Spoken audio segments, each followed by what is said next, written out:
Okay, there we go. Hi, everybody. Today was slight bit of a late start. Slight bit, I say, an hour late. How you guys doing? Two of us are currently down with the flu, that being Lynn and Peppy, unfortunately, so they're going to be sitting this one out. Much prefer that over them trying to force themselves, so I'm good with that. Today should be a relatively short one. Yeah, it's going to be a relatively short one. Primarily RP focused. So, last we left off, the king got some new clothes and flashed a few people and got propositioned by a couple. Yay. Yay. Not yay. Yay? Question mark? Depends on how you look at it. So, Kanabos and Flick charged off afterwards to get the man properly dressed, leaving two people in the party unsupervised.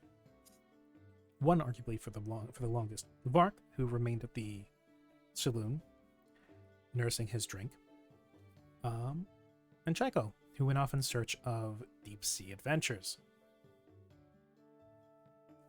Both, I pray. I have a lot of hope in this Naiad ring that I have. I have a lot of hope. Huh.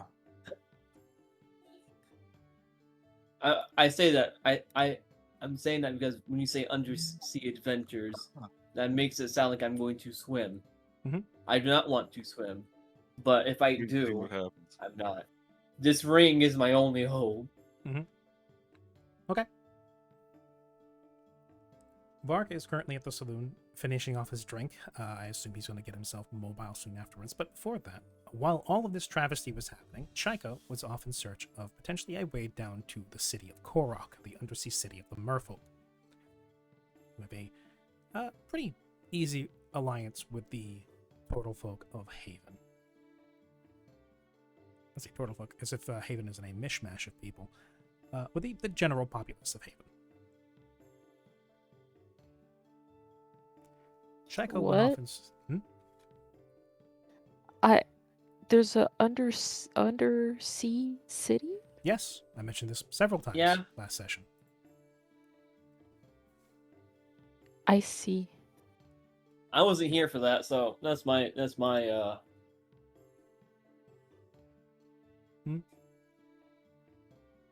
Yes. I wasn't here, so I didn't know there was an undersea village. But you know what? Sometimes Under I feel the like sea I go, when I I say guess. things, people don't hear them. I usually do. I may have been in the bathroom or something, but Or that's distracted with the interesting. child. Yes. But yes, there was, I believe we at least made a small point of it last time, that one of the reasons why you would want to go down there is because you're looking for intellectual and magical resources. Both you and Vark displayed an interest in it. And there is a merfolk city down at the bottom of the ocean. Problem is, if you want to get down there, you gotta be able to breathe water. You gotta have some other way around it. If only there was someone in the party that could bestow such a thing upon a group of people. Nah, Oh can't well. be. Yeah. Yes. Oh, huh. You know Check anyone it. who can? Because I sure don't. Yeah. Chaiko went off on her own while the whole party was going off doing their own things at the beginning of last session, looking for some of these merfolk in hopes that she would be able to get access to some further magic, some further information, anything of this sort. To which I would ask, Chaiko, can you roll me a diplomacy? I mean, probably could. Let me You see. have no choice. My diplomacy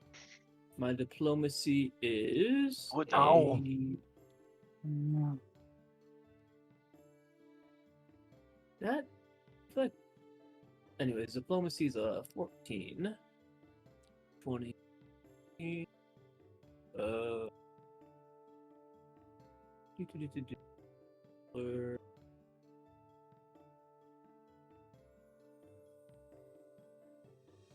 Nice. No, not bad. Not bad at Not bad all. indeed. Jekko goes poking around, asking people, being polite and genial. Asking where she might get in contact with some merfolk. Anybody that might be able to get her down to Korok. People of Haven are pretty easygoing. They're nice enough. And because you're polite, nobody seems to turn you away or turn their nose up at you. Nobody seems to think they're better than you in any way, shape, or form. At one point, you speak to some, we call it, a couple of what looks to be Firbolg, sitting on a pontoon, playing dice with each other. You wait for one of the dice games to finish before you make your presence known, and you politely ask them where the nearest place you could potentially get a trip down to the city would be. The two Firbolgs, in this case, two older-looking women, hair going gray, cut short. Skin is sun-leathered. Their crow's feet and laugh lines on their faces. Hunched over a relatively small table, rolling what looks to be bone dice. They look up to you. They hear your question, and they respond with, "Oh, well, usually your best bet is one of the supply caravans come up. They drop off some of the stuff that they've been asked for, we trade in kind, and then they head back down to the city. Every now and again, a merfolk comes up looking for something or other. Maybe you catch one of them on a good day. But I'd hang around the one of the warehouses or the market district and see if someone is willing to take you down. One thing you're going to need if you go down there is you're going to need a merfolk to vouch for you. They don't just let anybody that can swim in. So, if you can get a merfolk to vouch for you, then you'll be better off, and you'll probably be able to get in." I see. Thank you so very much for letting me know. it's Sorry for nothing. taking your time. I hope you get back to your relaxation and you have a good day. Every day's a vacation here, lassie. No, it's no problem. Have fun down in the water. I'm sure you have fun with sleeping with the fishes. There's a little look of concern at that comment. Mm-hmm. Totally not because ominous. of, yeah, no, not because of what they said, but because of Tycho's history with water. Mm-hmm. I still haven't I've, in spite of you all, I've still not put a single point of swimming. I refuse to at this point. Where are you, Lion? I refuse.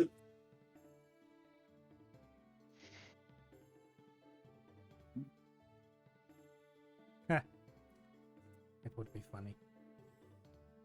Yeah, no, at this, you know what? It would be hilarious if at over time. Who are you? I'm king of the ocean. Oh, you are, yeah? Uh-huh. Can you swim? No.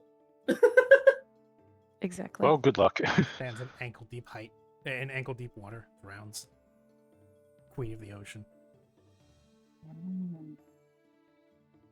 Uh-oh, I think Vera. Where are you live?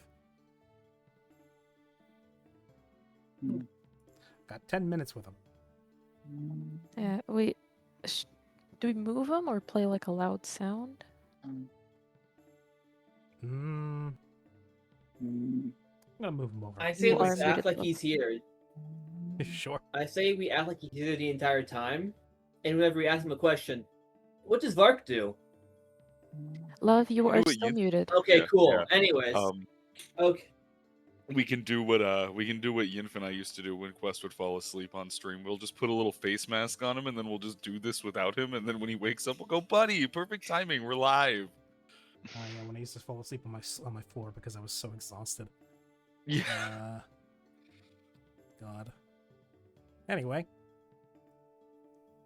But yeah, I'm just gonna move him over for the time being. If he wakes up, he can rejoin us. If not, then yeah. I'd like to bombard him with loud noises, but I'm not sure how effective that would be. I don't think it'll work, sadly. Out down to the short people place. And with that, there was 4. I was so looking forward to potentially focusing around him this session. But I guess it's not to be. Okay. So. Yeah, Trico. You go in search. Hello? Yes, you go to the, I assume, to the market district in search of somebody who can take you down? Yeah. Okay. At this point, I'm gonna. So, question is, do you Ask- actually ever put on that Naiad ring? Because I remember you saying you wove it into your hair at one point. Yeah, I technically have it in my hair. If you'll allow me, I would like to have it equipped because that would be my second ring. Yep, you can put that onto your other If hand. not, Because otherwise, I thought I could keep it in the air. But yeah, yeah, no, I mean, you could. it still- doesn't. Normally speaking, to get the effect out of a ring, you're supposed to wear it on your hand. But if you want to have the effect from it from just looping it in your hair, allow that. Okay. Go to the market Because district. I was gonna say, because yeah, I know it's an equipped ring, so I mean, so I'm not going to try to put a third ring on and be like, hee hee hee. I'm not going to try that. Okay. Also, speaking of that Naiad ring, I forget, what does it do again? It allows you to. Is it? I've lost. It allows you to breathe in water as if it were air. That's the words I used. Oh yeah, wasn't there something that I can fly in water? Heavy air quotes with that, or am I thinking of something different? Maybe something different. 'Cause I legitimately do forget. Maybe something different. All right, so yeah, breathing with air, that's more than enough for me. I believe it was. Breathing in water. You may. You may breathe and move through water as if it were air. I think that was it. I think that Yes. makes a lot of sense. It's one of those things that got lost with the time. first or second sheet migration. Gotcha. Okay, so Adding that to my thing real quick. Trico wanders her way over to what she thinks is the market district. It's got more stalls than most. It's a series of floats, dinghies, pontoons, and lashed together rafts, upon which looks to be people lounging back, playing gambling games with each other, relaxing in the sun, drinking. But in other cases, also somebody wanders by and goes like, "Hey, can I get a roast fish?" And they're like, "Yep, here you go." Trade hands, and then it's just like that, quick, easy, relaxed, much like everything else on Haven. You wander your way around the market district for a bit. You have a couple of people call out to you, going like, "Hey, miss, you looking for anything?" And you might respond to them. You might wave them off. But you're here looking for something in particular. Scan around the docks themselves. You scan down at the water below.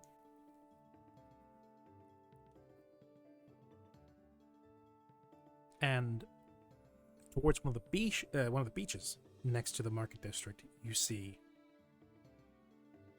what looks to be a turtle, 2 men with blue skin. Oh, sorry, 2 individuals, a man and a woman with blue skin, and one particularly fishy-looking individual, relaxing on the beach side.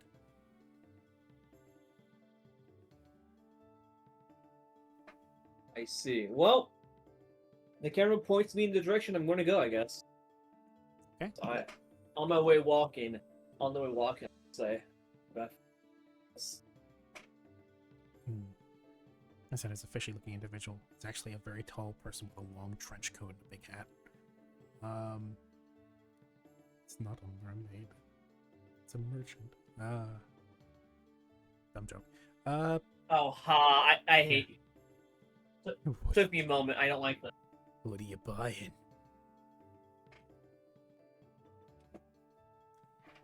What are you selling? No. You approach. Your shoes crunch in the sand catching the attention of the individuals. The portal themselves doesn't seem to pay you any mind, but the other 3 individuals, the fish person, when they turn around, you see distinctly feminine, strikingly so now that you can see them from the front. Their hair is otherwise normally cut short and coiffed, but turning around, they are distinctly feminine, and to their side are what look to be humanoid individuals, but with deep blue skin and webbing between their fingers. They see you approach, recognizing that you are specifically approaching them and not just walking by, and they give you some curious looks. Although the fish lady, the merfolk, as you would assume, gives you a little wave as you approach.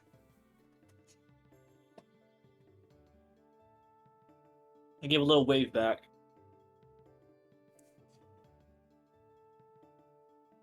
I get. I give one of those waves that's like, yeah, hi, I know this is not Uranus, but hi. So it's like the awkward wave. Yeah. The merwoman, or the mermaid, giggles slightly, seeing that the two web-fingered individuals shrug and give you a wave. The turtle seems to finally turn around, gives a little slow nod, and goes, "Hey, welcome." Hello. Hi. The turtle's just is slowly tracking your approach.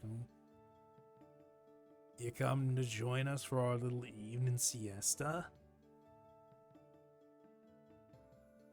Which Unfortunately. the blue-skinned woman leans over slightly to the right, taps the turtle on the shoulder, and goes, it's afternoon. Oh, right. Yeah, unfortunately. Good. I was like, unfortunately, I'm not here for a midnight siesta. I'm here to ask a probably awkward question. The 2 blue-skinned individuals look at each other, then look to you and go, "You want to get down to the city, don't you?" I want to get down in the city. Again, If it's a no-go, I'll walk away right now. the 2 of them chuckle, and the mermaid in question actually lights up at that, clapping her hands together and going, "Oh, good! It's been forever since we've had tourists coming by. The season's been off this entire time, and it's been a very long time since we've been able to give anybody a tour."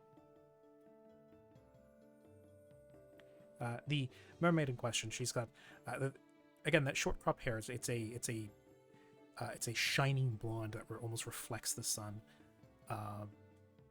and she almost bubbly. Seems to be enthused by the idea of you wanting to take a trip down. The two webbed individuals, looking to their friend, chuckle at that and go, "She's been wanting to take somebody down for the longest time. She just recently got given the position as tour guide here, but we have any tourists. She got put in the position after the season went off." See, that would make it quite hard. Make it quite hard to find people to visit. Yeah, there's people always coming around all year round who want to get away from things. So some bring trouble with them. They don't stay here long, but others just want to take a load off. Not everybody can afford to make the trip all the way.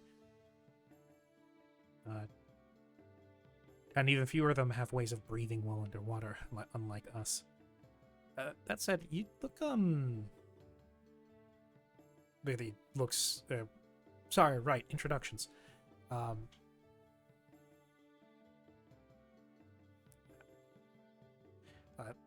My name is, the male individual introduces himself. My name is Halu, points to the lady. My name's Hula. In case you didn't notice, we're twins. We come from the Triton tribe. This is our friend Scabo, pointing to the turtle. He hangs out on this beach basically 24/7. We just join him every now and again. He's usually here whenever we come up. I see, I see. Nice to meet you, Halu. Nice to meet you, Hula. And nice to meet you. Oh, what? You Hmm. score. Wow, you just said the last name, and it eluded me. Wow, Scabo. Scavo. That was interesting.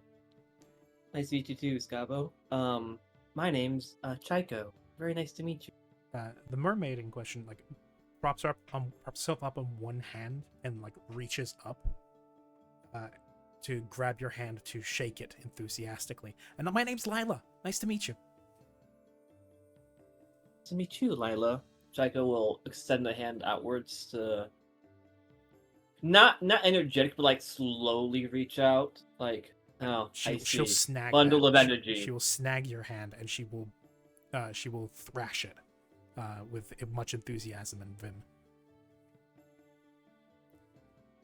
Before then dropping back down onto her butt on the beach, and then like drumming her hands across her peskin lower half. So why do you want to go down to Korok? Why do you want to go there? What brings you? Well,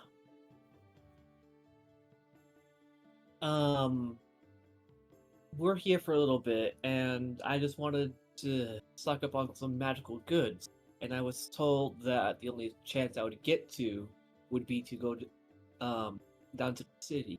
So, Halu and Hula nod at that and go, yeah, we don't really have much in like mages up here in Haven. They don't really do much magic besides stuff that keeps the lights on and keeps things going. And they also really don't like to share it with people, mostly because anything that they anything that they would be able to share, they can't really spare. If you're looking for magical stuff, I can't promise you're going to get a lot if you go down to the Sea City, but your chances are probably better. And who knows? Yeah, maybe there's something down here you can learn. if I don't learn anything, if I can't learn anything, that's a-okay. As long as I get the chance to try. Who knows? It's a whole day trip if you end up going down there. So make sure you have anything anything you need in order up here in order.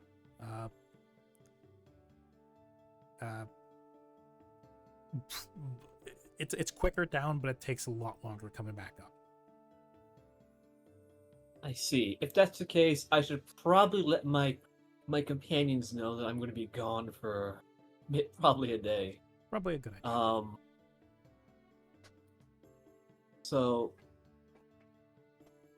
with that said, what would be a good time to try and meet up? Oh, we'll be back on this beach tomorrow morning if you want to come then. All right. Yeah, we can do Then- that. Yeah, spend some time down in the just- city, come back up by the end of the day. All right. That sounds like a nice time. I doubt it, but in case, how do you guys feel if someone else wants to come with? My companions are very sightseers. Well, if They they enjoy want to it. come with, then just make sure that you tell them the same thing we told them. They gotta have a way to breathe down there, and they gotta be ready to just I want to say be ready not to immediately get whatever they want. A lot of people go down to Korok expecting their dreams to come true, which for some it does. It's definitely a magical, enchanting place. It's just not always what people want. So I welcome see. back. I will let my cohorts know, and I guess I'll meet you back here tomorrow. Normally you need to have like a normally you only need like a one person to help vouch for you to get in. The idea is usually that person sticks with you while you're down in the city. They keep an eye on you, making sure you don't do anything stupid, and then they see you all the way back to the surface, make sure you get back up safe. Because while you're down there, you're going to be the city's guests, which means they're responsible for you, both your well-being and Makes for sense. any unwise things you do. You seem nice enough. I don't think you're going to do anything. But still, rules are rules, and we have a lot more rules down in Korok than they have up here in Haven. Thankfully, Understandable. people Completely. here seem to be chill with that. They don't like themselves having a bunch of rules, but they don't mind sticking to it when they're in other people's houses, so to speak. So yeah, come back here tomorrow. Take people with you. Don't bring like a whole boatload of people, because that will be a little hard to argue past the front gate. But yeah. All right. Otherwise, it's not super serious. You're just going down for a bit of sightseeing, maybe a bit of shopping, and I think no city would be dumb enough to turn away a potential spender. So I'm going to be real honest with you. That does make sense, especially considering how far down Cork might be, far away. Yeah, it's on the bottom. It's built on top of the ocean floor. So yeah. Overall, what Magic is just fine on its own. With that, like what do you call it? Lila breaks and goes, I'm so excited. It's been my first time. I can't wait to show you around the city. You're gonna love it. I promise. You and Siren would get along. Say again? You and Siren would get along so well. Oh, I can't wait to meet this Siren. Oh no, what have I done? Created a monster. So, Siren in the shop, in the clothing shop, just suddenly turns around and goes, "Oh, I swear someone's talking about me." my ears are burning. Her large ears. Since my name has been mentioned somewhere on the island.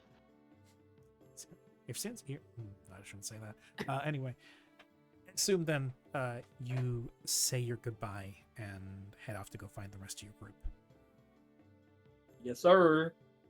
You've displayed no interest in any other things, so you walk back past the market. You don't see anything that particularly catches your eye there. You go wandering back around the city, trying to find your friends, maybe trying to keep the boat in relative eye shot. And then you see, as well as hear, a commotion coming from down the beach.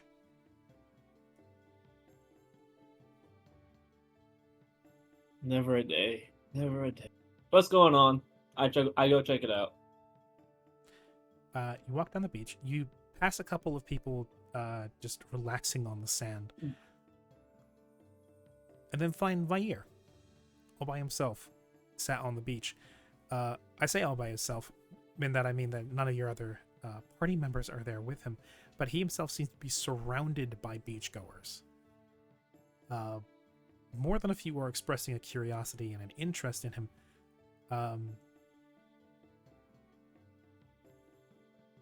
But more than that, he seems to have started up an impromptu luau?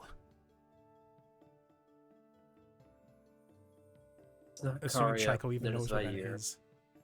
Yeah, sorry? Oh, I said, even if it's not Karia, Vair or something, huh? Mm-hmm. So Vair is sat back onto his haunches. A fair amount of beachgoers seem to have collected around him. A couple of seem to start out what looks to be a barbecue in the sand. A few others have got instruments made out of bamboo and pieces of metal, woodwinds and percussion, as Vair himself seems to be experimenting around with his own musical capability ever since his transformation. And one of the percussionists has even seemed to have found a peculiarity of his own, of Vair's own biology, in that every now and again, while they're doing their jam session, he'll take his hammers that he's hitting his own what looks to be a series of small drums made out of some sort of stretched material over a bamboo and metal frame, will turn to drum on Vair's scales which produces a sound not unlike a raindrop. That's so cute. Oh, What a diva. So people are dancing, people are gathering around, relaxing. Barbecue is being cooked up. It doesn't look like it's ready yet, but it's close. You can smell the pork here. You can see it dripping off the spit. Yeah, Fire seems to be having a good time. He's singing mostly. And unlike normal singing, it seems to come out more as a sort of I want to say almost like an organ, which supplies both a power and a kind of almost ominous element to the otherwise cheery beach music that is being played, occasionally interrupted by the sound of rain drums pling-plonging along with everything else. So yeah, he seems to be having fun. you know what? Good for him. He deserves it. I thought he was causing trouble, or I thought people were causing trouble around him. It's like, ooh, big lizard! Ooh, let's go bug the lizard. No, let's party. You do see there seems to be a couple of kids hanging off of his claws at one point, using him as a jungle gym. Does he look particularly annoyed by that? No, he doesn't seem to mind. He seems to be barely paying attention to them, just making sure not to he's careful whenever he needs to put his front legs down, so he doesn't squash anybody underfoot. But he doesn't seem to be particularly perturbed by it. Mm-hmm. All right, fair enough. Yeah, you That can- said, I wasn't- yeah. Oh, I wasn't able to say it earlier, but that bit about Vair being a diva is correct. He does have ranks in performance now. Karia gets the distinct notion of a tone of happiness over the connection with Vair. Hello, One-chan. Welcome in. Oh wow! Yeah, this is one of Rin's regulars. Welcome in. Thank you for swinging Yeah, by. indeed. Welcome on in. Hope you're doing Welcome, well. welcome. Coming in Just a trying to look. relatively, I want to say, slow session today, but yeah, just having a little bit Yeah, of fun. We are making the most of it. There it is. A couple I of folks found are it. sick with the flu, unfortunately. There it was. I did find it. He has a +4 to it. I'm so proud of Vair. Look at him. He's no master Look at- musician, but he's getting a grip on it. But yeah. So, what does Chico do? Seeing this, does she feel any particular need to intervene, or does she just want to keep going? she'll go towards Vair because Mhm. she hasn't found the others yet, has she? No. Yeah, so I have a feeling that Vair might be able to point me in a direction. So check in on him, make sure he's doing all dandy, and then ask him if, hey, you have any idea where the other guys are? Okay. Also, Nathan, that is perfectly fine. I am privileged to be your background noise. Indeed. She's gonna have us on while she cleans, which is perfectly fine. Yes. Howdy, stranger. Welcome to the Simple Path. Yeah. I forgot the name of the thing was. We've been doing this Okay, I for forget 2 sometimes. years, Jules. I forget sometimes too. Sometimes I go back to simple walk. But yes, have fun with cleaning. It hopefully it's therapeutic for you. It usually is for me. But yes. Anyway, you go up to like rap tap on Vair to get his attention. Maybe ask him where the others might have gone. He'll pause in his singing. Come down to you as your you notice your own knuckles rapping on his scales kind of produce their own kind of vibration. It's not as sonorous as the hammer beats from the drummer, but it's a kind of pleasant hum comes from it when you wrap your knuckles against his belly. He cranes his neck down, pausing his singing, and says, "Oh yeah, the others they want to go buy Karia some new clothes. He lost them."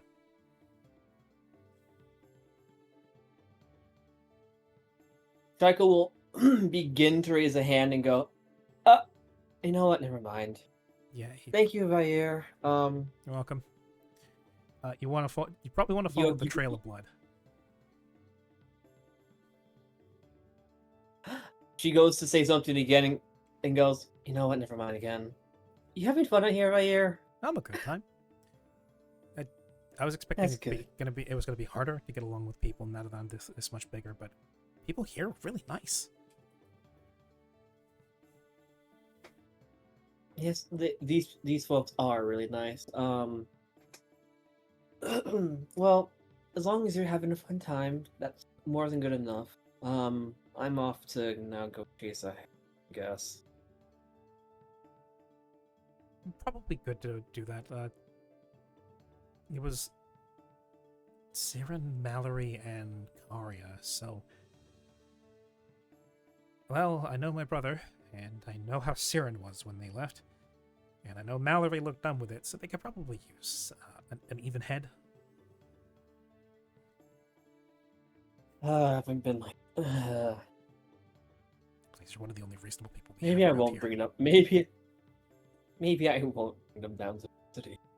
Maybe I won't go get my friends.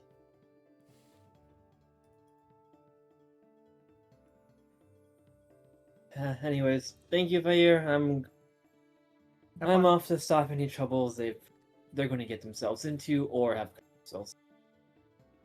He nods at that and then gives you a little a little wave with one of his clawed hands before he returns to trying to harmonize as best he can with the little impromptu band that surrounded him.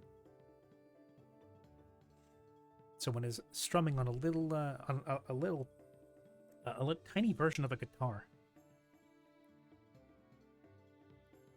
As you walk away, you start to see what Vair was referring to as you come up the deck towards the back into town. The boardwalk here, there seems to be a trail of half-dried blood that's drip, spattered. Seems to be leading Oh to my the trail. goodness! What the? I go away for checks time. About Half an hour? about- I don't know. I want to say like an hour and a half. You had at least a little bit of a walk around before you even start talking, like finding people to talk to. So you know, I'm gone for such a short time, and so one of your Alright. one of your friends may be currently dying. Considering how much blood is No. on these boards. there was Siren. Someone They're got not dead. someone got shot. If they were Siren, I couldn't. They're fine, Mm-hmm. unless it's Siren. But then that'll sort itself out probably. Probably. You follow the trail of blood across the boardwalk, or down the boardwalk. It leads you past a couple of stores, past a cafe, where I will also remark that Vark is currently sitting, enjoying what looks to be a bottle of, or like a mug of something boozy. Vark.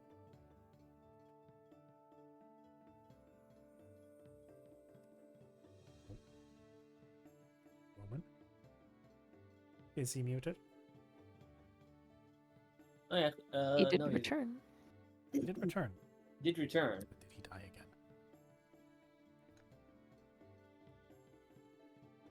He's too entranced in his drink. Oh yes, of course. Dang, I was gonna use this as a chance to rope him into the ocean adventure. Oh well. Well, Vark Because seems to be... didn't Vark want to come to the Hmm? didn't Vark want to come with the ocean or to the He ocean did city as potentially, well? yes. Oh well. You're probably gonna have to catch him at a time where he's less invested in his drink, I guess.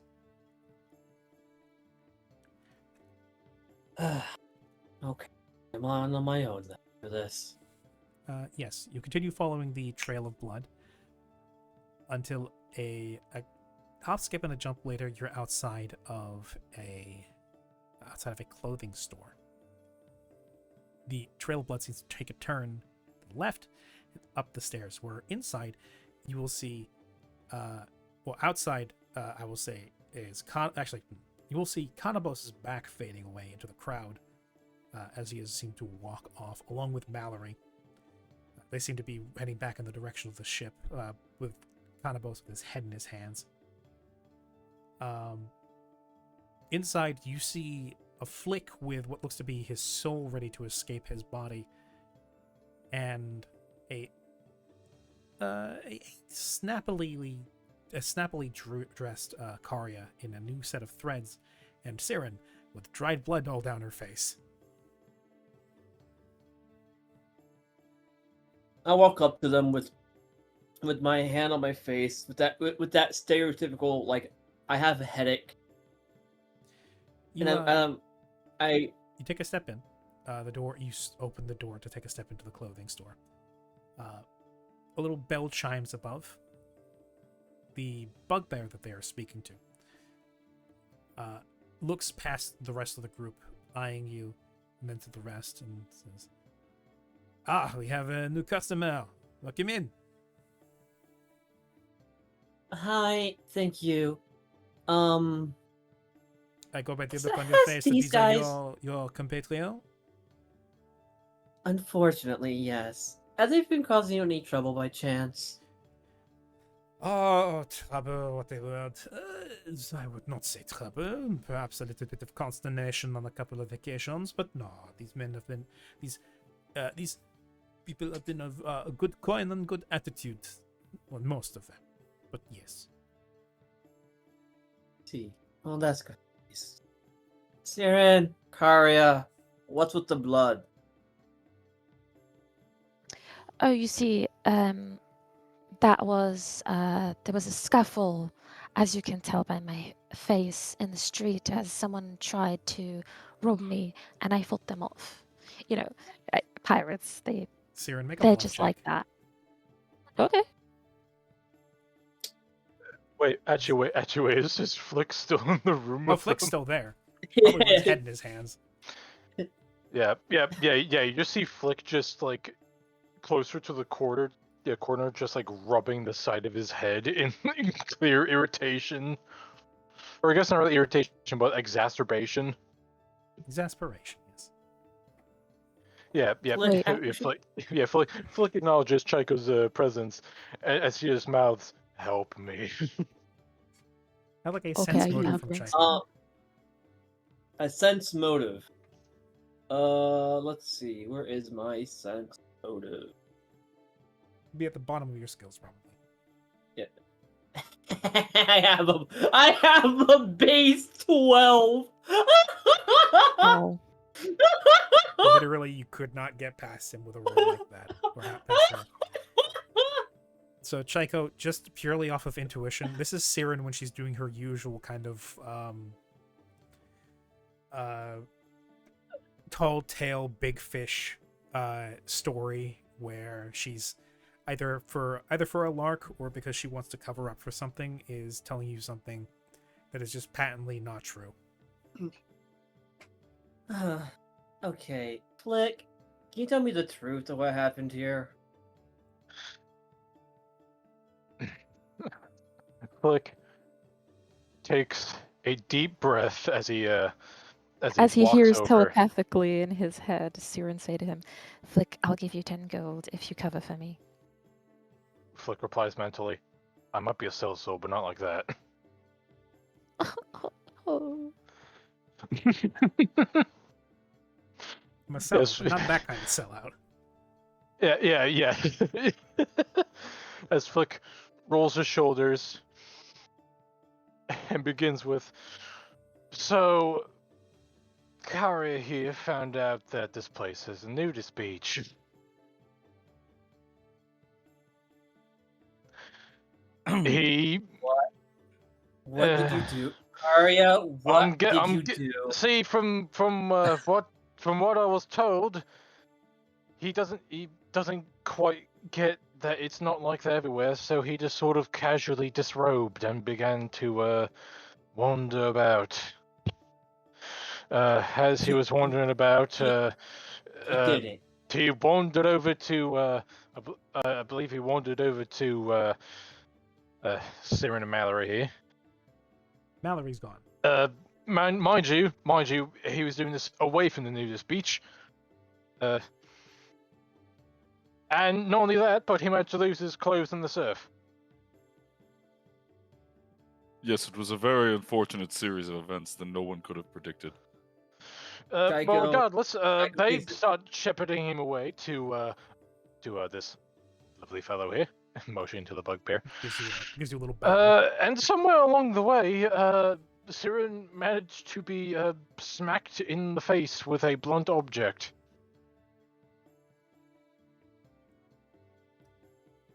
I can assure you Tycho, by the way that stand. I can assure you by the way that she was juggling both her drink, her shield, and groping the young man here. It had nothing to do with being paddled in the face, except unless you wish. Unless of course you want to, unless you want to indicate toward the rather long-looking bruise across her face, the one that is impacted upon her cheek. And all this after learning some pertinent information that I will share with everyone in due time. I just want to wait for everyone to be present. But regardless, yeah, this is what I've had to deal with for the past check's time as well. Half hour. Several minutes, half hour. The young lady here came in, covering for the young man's modesty with her large shield, and of course, I'm sure the hands across his chest were to preserve his modesty as well, and of course his behinds as well. Such a gentle lady. Yes, of course. Tycho, You know, Tycho just Syrian, stands God there. bless your soul. I Tycho am a stands there pious religious woman. silently. A pious religious woman. Madam, I have been in the presence of priests to the goddess of lust. You have any claims to piousness are not immediately equated to chastity. I cast dismissal on the Frenchman. No, It has no effect. it has no effect. He's not an extra planar Damn it, creature. What do you mean? Damn it, the French are immune. Wait, Oh, I thought you were going to Wh- say, wh- yeah, the French are wait. immune. The Wait, are you French telling me immune. the France isn't an extra dimensional plane? No. Unfortunately, yes. Oh, No. It should be in the Good. Feywild. the Feywild. I'm sure some people would argue it's it's a layer of hell, but I'm sure that's entirely subjective. Anyway, It could be several layers, you aspersions never towards know. the French aside, with apologies to any French viewers right now. Yeah, yeah, I'm so sorry. But anyway, yeah, dismissal does not work on the French bugbear, for he is not an extraplanar creature. Fine. He is insulted. This is not a difficult it's not a difficult achievement. But yes, yeah, he's French. Yeah. Sorry. Continue. but yes, Checo, as you've had it explained to you, Karia got naked. Karia lost his clothes. Karia walked all the way here, flashing everybody as he went, with Siren covering him, while she bled profusely from her nose. Whether she got in a fist fight on the sidewalk, unlikely, or because she was bleeding out of her face from getting an eyeful of Karia, much more likely. Also, the Frenchman was not lying. She's got a weird sausage-shaped indent on her cheek that is slowly bruising. Sausage shape. I don't even remember where that's from. He turned 90 degrees to the left. You got mushroom stamped, Siren. That's what it was. Remember, on 2 occasions you made that same joke about not being in the way when he turned around. So yes, Can't imagine the situation could get more complicated. I mean, unless it somehow did get complicated. All right, Karia, you're back on babysitting duty. You're not going anywhere without me or Flick or Vark. Well, that hardly seems fair. I'm clothed again. Yeah, but what does it take for you to get to this point? Well, that wasn't my fault. It was. Why would they have the beach so close to the port? so we have signs. Yes. Did you read them? I read the first one. Did you read the other one? I just thought it was just the same. I'm going Flick to speak to the Takes city council another to- deep breath. I'm going to speak to the city council at the end of the week. Yes, to speak about the issue that is potentially illiterate people. Thank you. Yes. Karia, Karia, I say this with all due respect, your future majesty. Soon to be king. If you try this in Motide, someone's gonna flog you. I'm just saying. Oh yeah, what I I did see. the discussion of oh no, in Wartide they will discuss whether or not you need to be castrated. I see. No. Do something like this again, and I'm not going to stop what happens. I say this for your Uh, safety and for your future reputation. Please. That's a good point. I I would suppose say I should just read as a general signage. rule, staying closed unless people say it is otherwise okay is the best approach in life. Besides which, why would you not be? Clothing is wonderful. It is expressive. This is true. It's very cozy. Thank you. But yes, now closing has been paid for. The more prickly company has made their departure. I see that your minder has showed up to see you back. I believe we have no further business. The delivery will happen within the week. It will take me a little bit of time to make the clothing, but it will happen tout de suite. Hmm. And do remember, Oh. where doc number give them like the doc number. Yes, Don Treda, you've given me the information. It will be. I wish there was something we could do in the meantime. Oh, there are many things to do here within the town. Haven is a place of many delights. You simply need to know what you want. That was a out of character indication to Chaiko. No, I know. Mhm. I'm looking at your I bruise. wish there was something that could be Puppy in the dog future. Chaiko has been Chaiko. staring at Siren's face this entire time. Sad hamster stare at Chaiko. Yeah, shame. Anyways, I'm going out tomorrow. Where are you going? That's for me to know and you not to find out. Cold shoulder. Is that a challenge? Do you I believe really the wanna "you try? will find out" sounds like a challenge. Am I incorrect in believing so? Is this another duel?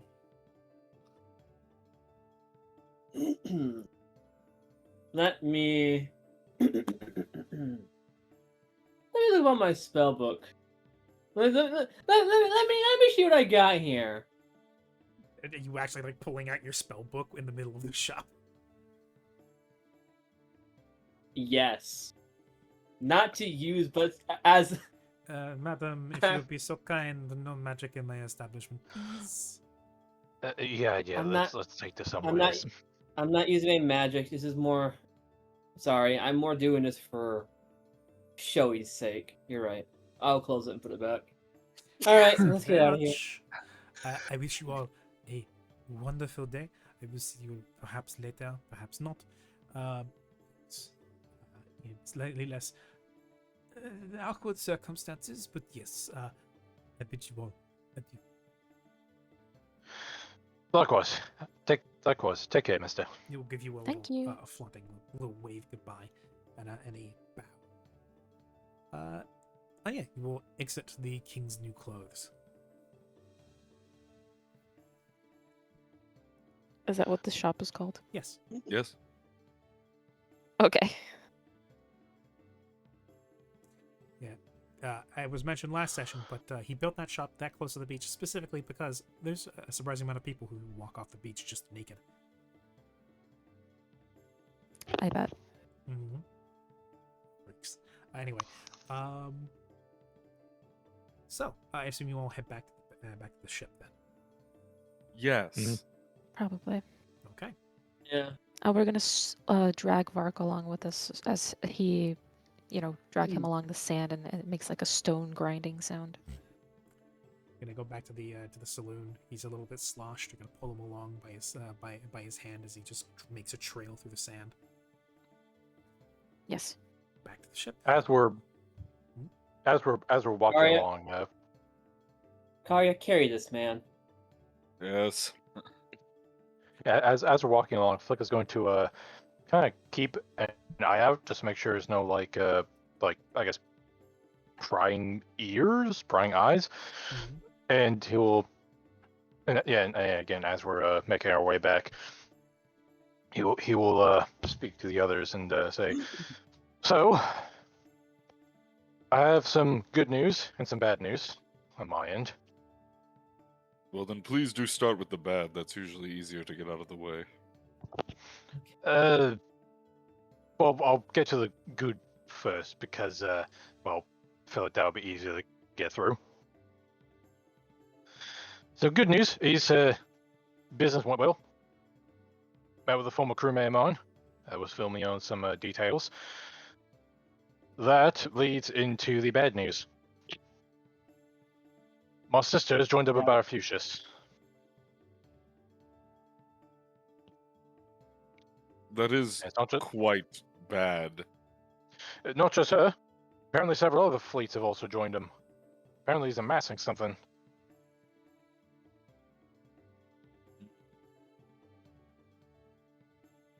Do For they what have any reason he's idea? amassing a fleet, I don't know, but it's something I hope to find out at some point. First, we have other business, but that is something I at least wanted to lay out here and now, in the brief anyway. Well, that is all well and good, though the concern that I would then pose is every time we step out onto the water, we may have a problem. That's what I'm thinking. If we're heading up to If- Firegrove, we gotta keep our eyes out, just in case any of Barafush's allies are tailing us, especially my people. Shocked that he would have Then- allies. I I'd don't be think surprised. this will help. I don't think this will help, but tomorrow, that place I'm going, you know, the Orok, the underwater city near here. Yeah. Going there tomorrow. Maybe there might be something someone has down there that might be able to help us. Who knows? That's where I'm heading. If any of you want to come join with. I'd like to. Wait, something that I have to say first and foremost. Can any of you breathe underwater? Well, That's kind of a steep requirement. The last time I given tried to enough- breathe underwater, I almost died. Twice. If given enough Noted. time, I can create potions for this purpose. Look, I Mark- have Mark magic is for lucid. that. Varg, he's awoken from his drunken stupor. Can you put me down, please? I can Oh, walk. yes. Oh, very good. Set. Thank you. Did you drag me all the way in? Really? No, I carried you. I'm still Before strong. that. Oh, that was not me. It does not matter. If given enough time, I can create potions that will allow us to breathe underwater. I see. Well, they didn't want a big group, so I guess decide among yourself. I think 3 will probably be enough. I don't know. I have no qualms. We'll only be down there for a day. Are you concerned of some attack? Why are you actually going there anyways? What? I can't want to go sightseeing? I can't have some of my own secrets? Taco, I hate to tell you this, and I will say it as calmly as I can. You and the water have never been friends. I could cast Thunderbolt. Just kidding. I guess calm emotions on Chaco. Perry? Harry. You parry. A platypus comes Parry. out of nowhere, slaps you in the face. Well, Harry, a lightning bolt? By which he brings out I his can't hand eat- and just conducts it anyway. But yes, you parry. Lightning bending. Yes, which Karya is infamously known for. Yeah, Yeah. it's true. I've been You doing it shot this whole parry, time. What and about- a platypus comes up and slaps you in the face. Thank you. Anyway, Karya. You know what? That's all I'm going to say is Karya. That's it. I see.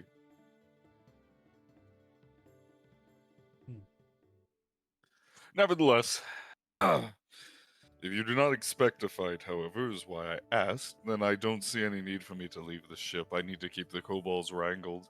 I can't imagine what horrible things they would get up to here. Where was that? How long ago was it that they blew up another boat? uh, How Back long? in the How other- long ago was that? back in the other port, so like a week ago. Yeah, you know what? That's a good idea. Let's not have that happen again.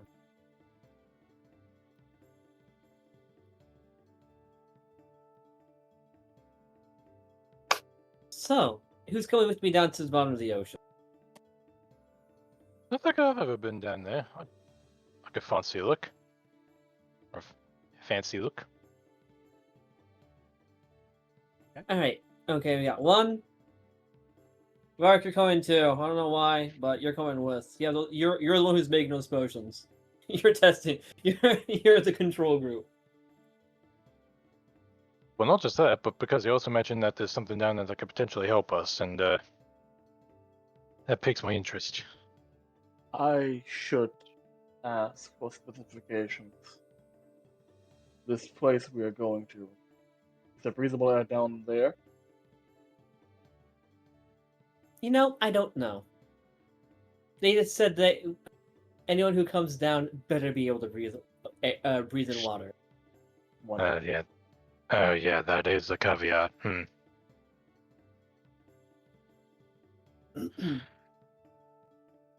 I suppose I need to invest in some sort of water breathing potion or something along those lines.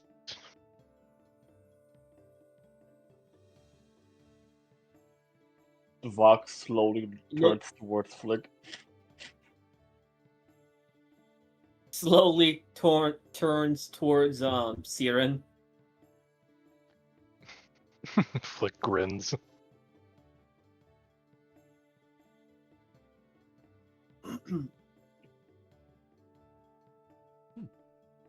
Staring.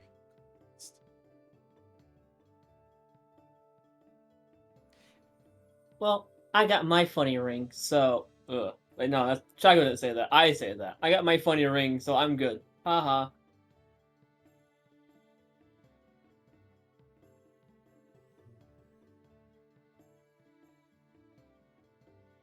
Go on, decide your own. Decide how you want to go breathe your air down in the ocean. Peasants, I have a cool ring. Did you not acquire this from the Knick-Knack store back in Mordan? Yes. You didn't even make it yourself?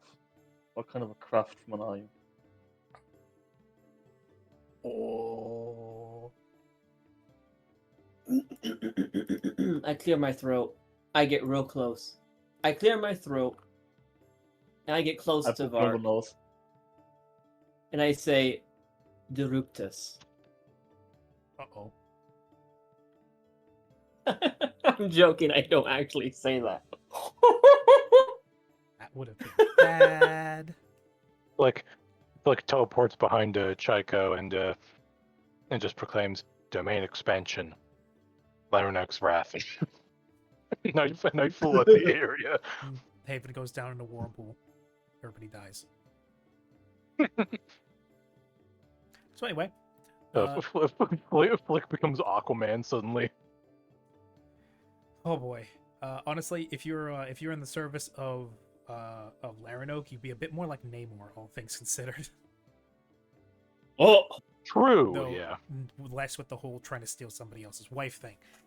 Right. So imagine PvP aside, talks of how to get down into water world and how to breathe water. That does bring me to the question: of all the people who might have learned it, do Vark and Chaiko have access to the water breathing spell? I don't. Now, I Maybe that. you first. I was like, maybe I can pick it up while I'm down there. Maybe. You know, if I can find someone who's willing to sell. But other than that, yeah, no.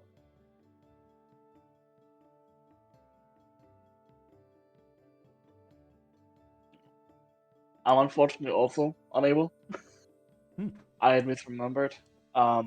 I thought I possessed a scroll of water breathing. What I do have is a potion of water walking. So unless there is a store in Haven that sells spell scrolls, Hold on. I'm looking at the party inventory. There might be an old forgotten thing in there. Hold on.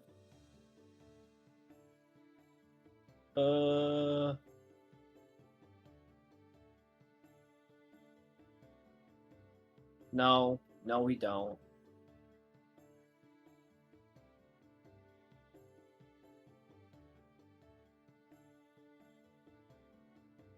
Oh shoot.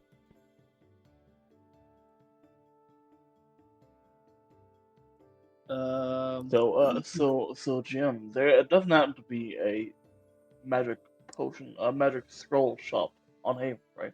This was kind of the issue and the reason you were potentially looking at going down there, if I remember correctly, is that they don't have a lot of magic paraphernalia here.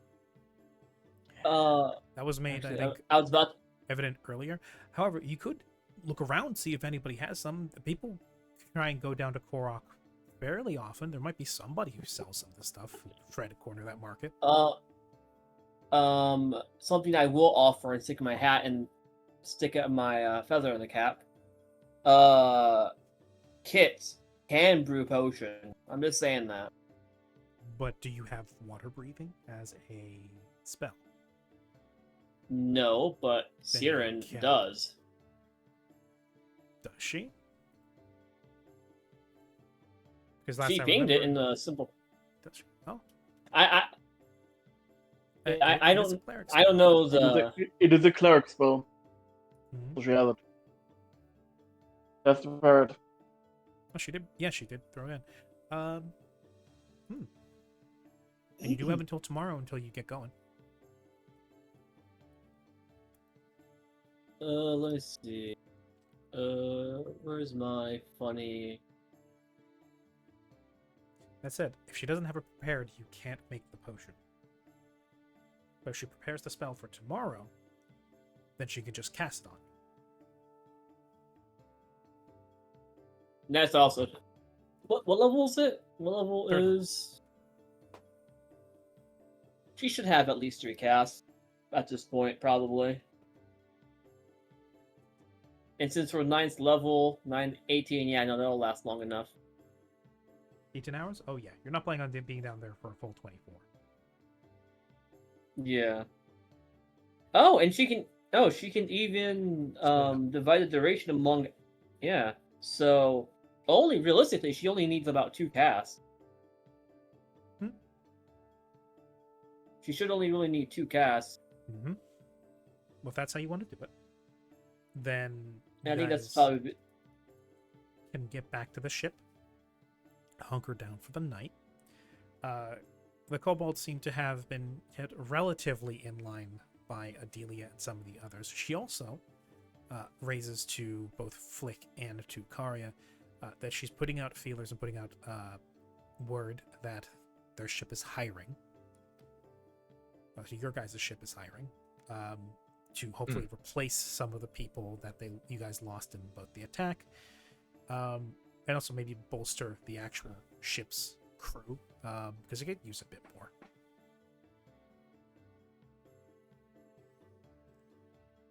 But yeah, it is off season, so there's probably less people who are going to respond than if you guys were here during the big festival, for instance, like when you guys got hired by Stanislav. But you guys should at least get a few people looking for some work, looking to get back on the sea. Back to the ship. Yeah. Still, we could use the extra hands. For sure. Let's see.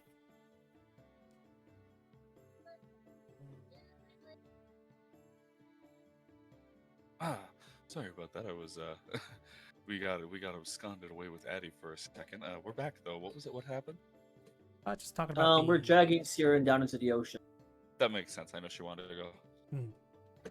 talking about the spells that would be necessary. Specifically, Siren is the only person with water breathing. Oh, Well, Holla Holla used to have it, but we don't have a Holla Holla anymore, so now I'm the only one that has it. Do you have it prepared, though, is the question. I usually, when we're on the ocean, I usually have it prepared in case of emergencies. Good idea. Good planning. Okay. Same as Water Walk, but I don't think we want Water Walk. Well, that said, I'm going to walk above the city. yeah, I'm just gonna stand there on top of it. You're gonna be that guy Menacingly. who poses on top of the skyscrapers. In comparison, like when all the people in Korok Yeah. look up and go like, "Why is he just standing there?" I'm gonna stand directly above the exact middle of the city and just proclaim to no one in particular, "Stand ready for my arrival." Oh God. But yes. So with that, and the fact that both Vark and Chaiko can make potions, you can prepare some potions of water breathing, or you can just cast them when you guys want to go down, because with the combined duration of the amount of spell slots you have, you should be able to get everybody back down and then up before the duration expires. So yeah. Yeah. Dokily dokily. You guys bed down for the night? Potions, yes or no? yeah, most likely. Do we want to do potions? That's my question to you, to the three people who would participate in the making of potions. Possibly. I mean, we can always save them for later. Worst case scenario. Also true. The same way that Siren typically has water breathing prepared, having everybody with a spare potion of water breathing while on the open ocean might not be a bad idea. So what is that? It's a third Spell level level, potion. it's a third level spell. 5. Minimum of At caster the level fifth of le- 5. Da, da, da, da, da. 50. Each one's gonna come about 750. That's about right.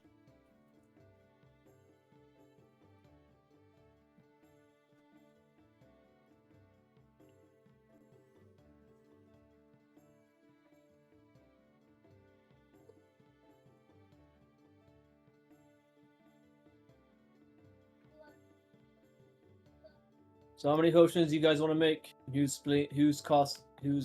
fronting the costs for what? Well, I mean, it says divide for water breathing. Divide the duration evenly among all the Cool. creatures you touch. Mhm. Now it says targets living creatures touch duration 2 hours per level. Yes. So if we have Mm-hmm. are we bringing everyone in the party? Karia says he wants to I see think that. only 4.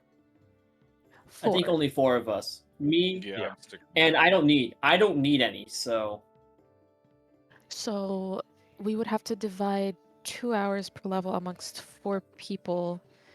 But 3 in I this don't. case. Oh, 3 people.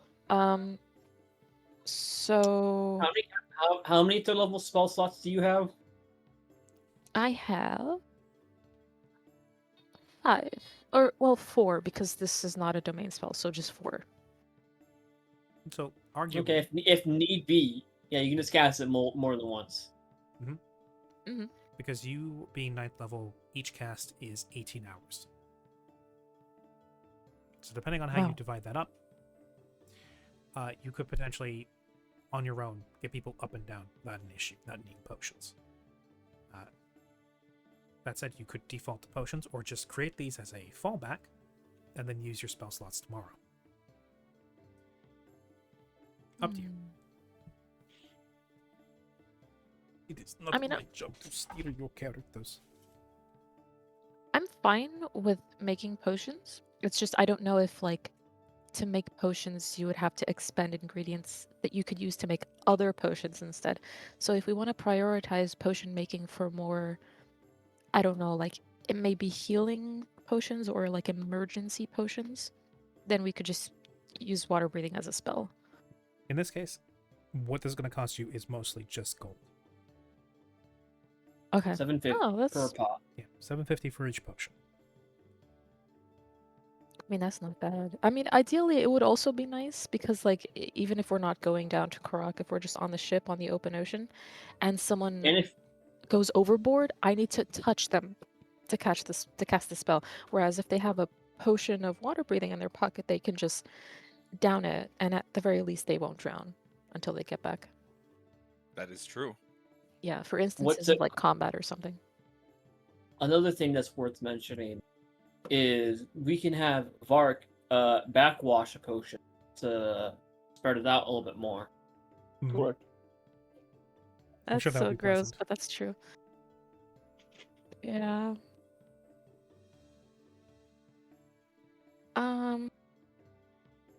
How much gold would it cost to make one potion per member in the party? That'd 750 be per. 750 each. So that would come out to 100, 2,250 How many do we for have? 3. And then Yeah, Yeah. for 3 of them. Oh, 2,250 for the 3 of you, and then Chaiko has her own method of breathing water. ah.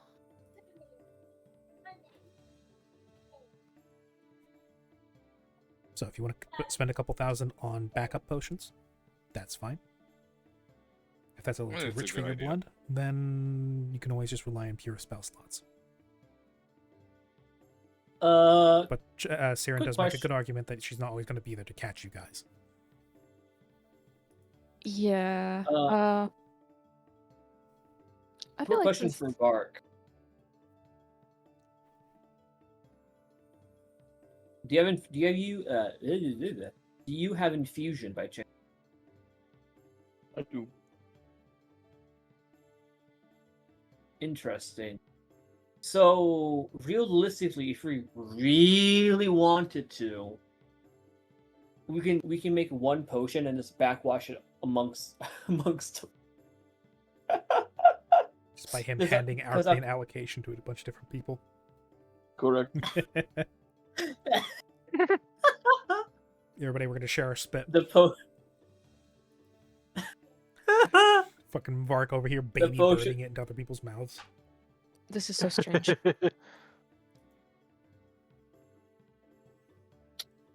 all I'm saying. Uh.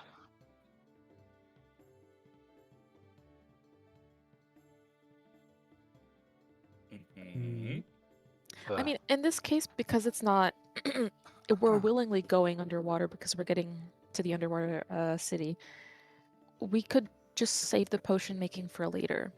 Like maybe as we're traveling on the ship, we'll take time and resources to make potions. Maybe specifically for, the trip. I can get behind that. Yeah. All right. Siren's doing the funny, breathe potion touch or breathe water touch. So, and we're going down now? No, tomorrow. Tomorrow morning. Okay. Yeah.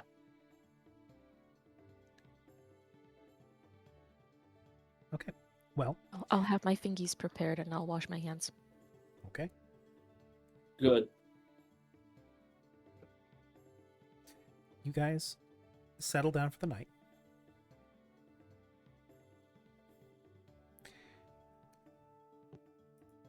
Time passes. You get home. Time passes. You awake the next morning. The kobolds seem like they're not feeling too riled up this morning, but Kari, you've got your eye on them. On top of that, you get some quality time to train with the people on board the ship. You get to drill some of the crew members, as well as any of the new recruits that find themselves stepping on board.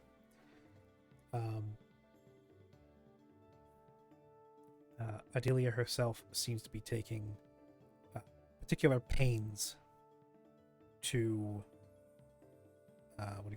to make sure everybody is prepped for the next time an attack happens.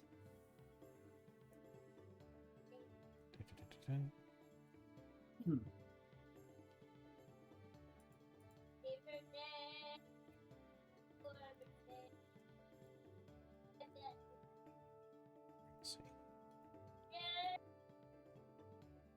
Did I lose track of? No.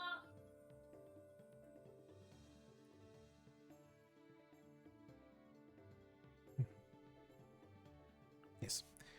In particular, like she said before, she's taken a particular interest in training the new guy, Emilio. Actually, I think Kari would probably help with that. That's another reason to stick behind. Okay. Another guy in the retinue that can actually handle himself and kind of give him the rundown. I think that'd be good for Adelia and Kari to do together. Okay. Family bonding time. Yay. Yippee. But then when morning comes, the four of you get ready. It seems Kanabos and Mallory are sleeping off their drinks.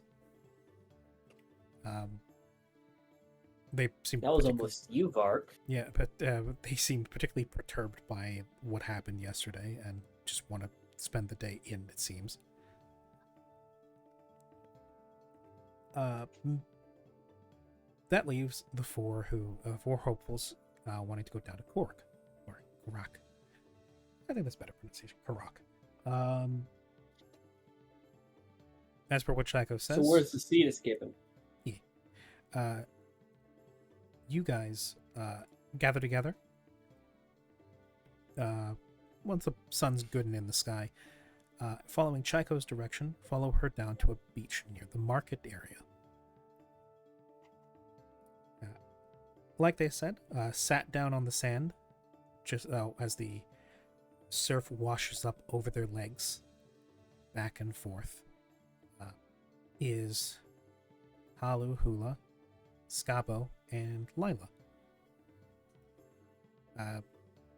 Lila seems to be, this time, more submerged in the surf, kind of halfway in, halfway out, on her belly, looking up to the rest of them. The two Triton twins, themselves are reclining what looks like a basket of fruit. And the turtle, Scabo, is slowly drumming away on what looks like a pair of little hand bongos.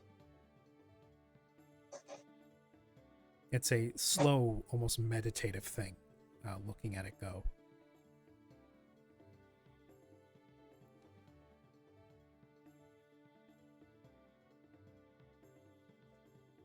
As you approach, you also hear the sound of what looks to sound like a throaty singing. And when you get closer, you realize it's coming from Scabo.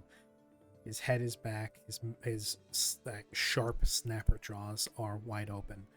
And you see his throat tremulating as he lets out a long, drawn-out note. It's throaty, it's vibrant, and it's deep. Getting close, it almost makes it feel like your own chest vibrates with his singing. But when you approach, it slowly dies. He looks to all of you and gives you a nod of greeting. And particularly enthusiastic to meet all of you is Lila, who immediately brings herself up on her hands, looking very much like the picture of a seal, propping herself up to greet you all and says, "Hello, everybody. You here to come down to the city?" That we are. Hello. Pleasure to meet you. Hello. Hello, Lila. Nice to meet Hi, you again. Chaiko. She pops one hand up to wave at you. Hello. Hello. Oh, this is exciting. Chaika will I'm having flashbacks. Chaika will lean in towards Lila and go, "That's Siren." She lights up when you say that, and then immediately, like, locks eyes with Siren and says, "Chaiko said we'd get along like how? Chaiko said we'd get along so very well. It's very nice to meet you, Siren." Certainly, likewise. It's a pleasure to meet you as well. Do you approach her, or do you what do you call it? Do you stay where you are? Yes. I approach her. Wonderful.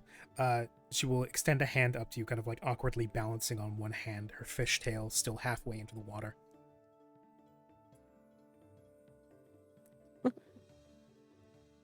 The short cropped blonde hair shines in the morning sun as she puts up one hand to shake yours. Siren takes it in both of her hands and shakes it enthusiastically. It is reciprocated just as enthusiastically. The morning shore time, the morning shore air is filled with the sound of girlish giggling. I have to say, I love your hair. It's so shiny. Thank you. It's it takes a little bit of work, but it takes pains, but it's I think it's worth it. It makes me feel good and it looks good. It's I could share what I do with you if you like. Oh, certainly. I love your feathers. Oh, thank you. They're natural. Really? Yes. Her hand comes back to come up to her lips, and oh my gosh, like, by the sisters, But never met someone with natural feathers like that. That's gorgeous. thank you. And and she kind of reaches up and plucks one of them out and hands it to her. No, they're far too much. You can't just do that. Please, it is a token of friendship. She takes it in the hand very, very gingerly. She looks it over. She holds it to her chest. A look like her face like she's gonna melt from the gesture before taking it and then stashing it behind her ear. I'll take very good care of it. That's good. You'll find it's waterproof. Yes, like a duck feather. I've met any ducks before. Ducks are very pleasant. I'd very much like to meet a duck. You know, people eat them too, but you can also have them as pets.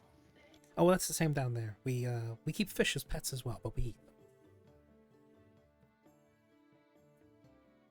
Oh, interesting. But yes, you all want to make the trip down, yeah? Yes, that would.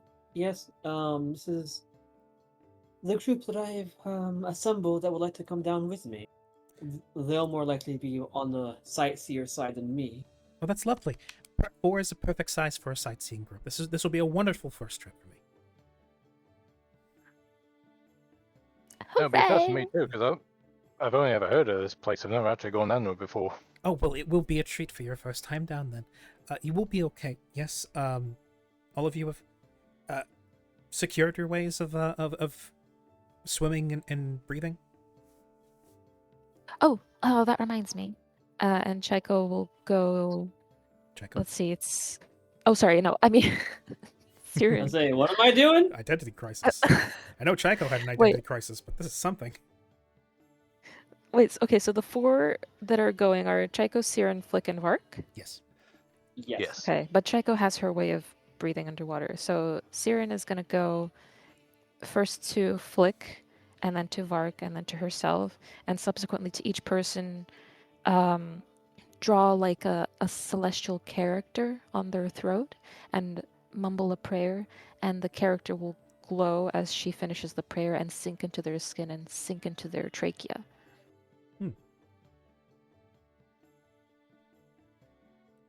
For Oh, Saren, this is going to look this- interesting because it's going to overlap with the scale impression she has on her throat. It's going to mix with the draconic on there. It looks That's fun. interesting. Yes. This spell is active for 18 hours starting now. Oh, that should be more than I- enough time. Yeah, because it's 2 hours per level, so that's 18 hours divided cast. amongst 3 people is 6. Okay, so for one cast, that'll be 6 hours for each person. Yes. Oh, it's communal. Oh, You can man. split the Yes. duration. Yes, they should- Oh wait, so am I splitting 6 amongst us 3? if you go that way, yes. You can. Then that would be 2 hours per person, but I can always cast it No, again. no, no. What I'm saying is, if you split No. 18 hours among 3 people from a single cast, that is 6 hours per person. Oh yes, that's what I thought initially. I thought I had the math wrong at No, no, first. 2 hours per caster level, and you are 9th No. level, so 18 hours. Split among 3 people, 6. So yes, Mhm. as you finish casting that, Lila turns to the other two, waving to Flick and Vark and saying, "Hello, I don't believe I've met you yet, and Draco didn't mention you. My name's Lila. It's nice to meet you. I'll be your tour guide on down to Karak."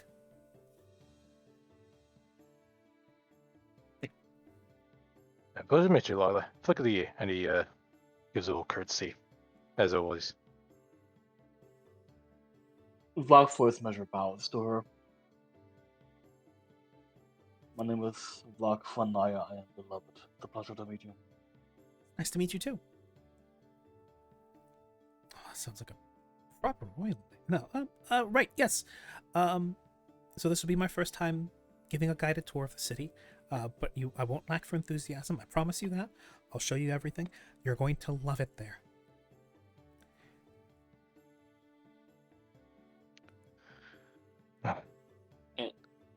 Tell you what, I'm anticipating already. Sounds So- exciting. If at any point things get a bit too much,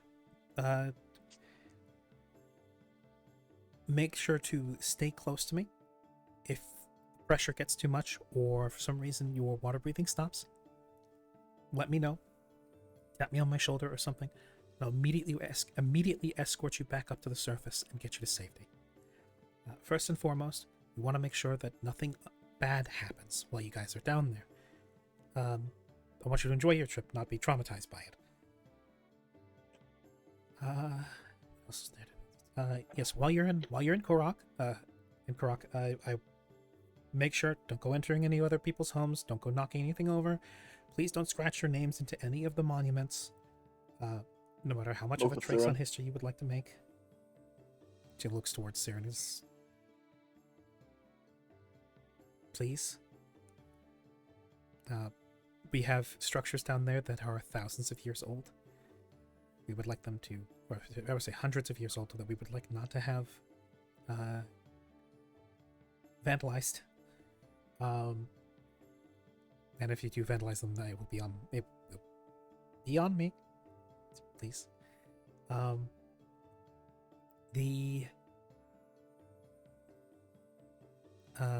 There are several places that I will show you to. If there is somewhere in the city you would like to go that you see, please tell me if you would like to go there. I can tell you if you're allowed there or not first. Sit close to me at all times. If you wander around on your own, that may cause problems. And if there's anything you would like to see or anything you might like to buy, let me know. I could probably point you to a good place. Okay. Now, if you're ready to go, I'll jump in first, and then you can jump in after me. And we'll see just how. We'll take 5 to 10 minutes to acclimate, and then we'll slowly swim our way down, and we'll adjust to the pressure as we go. Mm. In which she will turn around and thrust herself forward like a spear. She plunges into the water and disappears beneath the waves. About 10 seconds later, she pops back up and says, "Okay, when you're ready." Cannonball!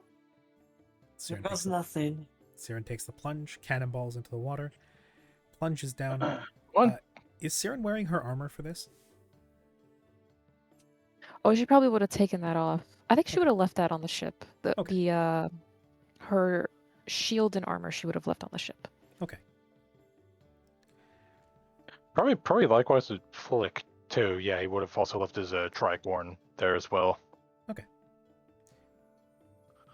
Yes, Flick rolls the shield again, says, "All right, once more into the deep," and dives in. Okay. Psycho walks. All right. Two people jump in. They splash, and then you two both slowly even out. Turning around, but more of your some of your bolt gear equipment is easier to maneuver. Lila plunges beneath the waves and then grabs you both by the arms before slowly guiding you deeper into the surf. Chaiko, Also, real quick, I'll be right back. Chaiko, for your part, you walk into the water and it's like it's not even affecting you. You don't even get any resistance as you walk through the waves. You disappear beneath the water. It rushes over your lips, fills your lungs, and you don't even feel the weight in your chest. Oh, this is a weird feeling. It's an odd sensation, both knowing that there was water in your lungs and not feeling it, but you're breathing just fine. You're not feeling any shortness of breath. The pressure doesn't affect you. There's that feeling of coldness of the just outside pressure, but you don't even feel wet.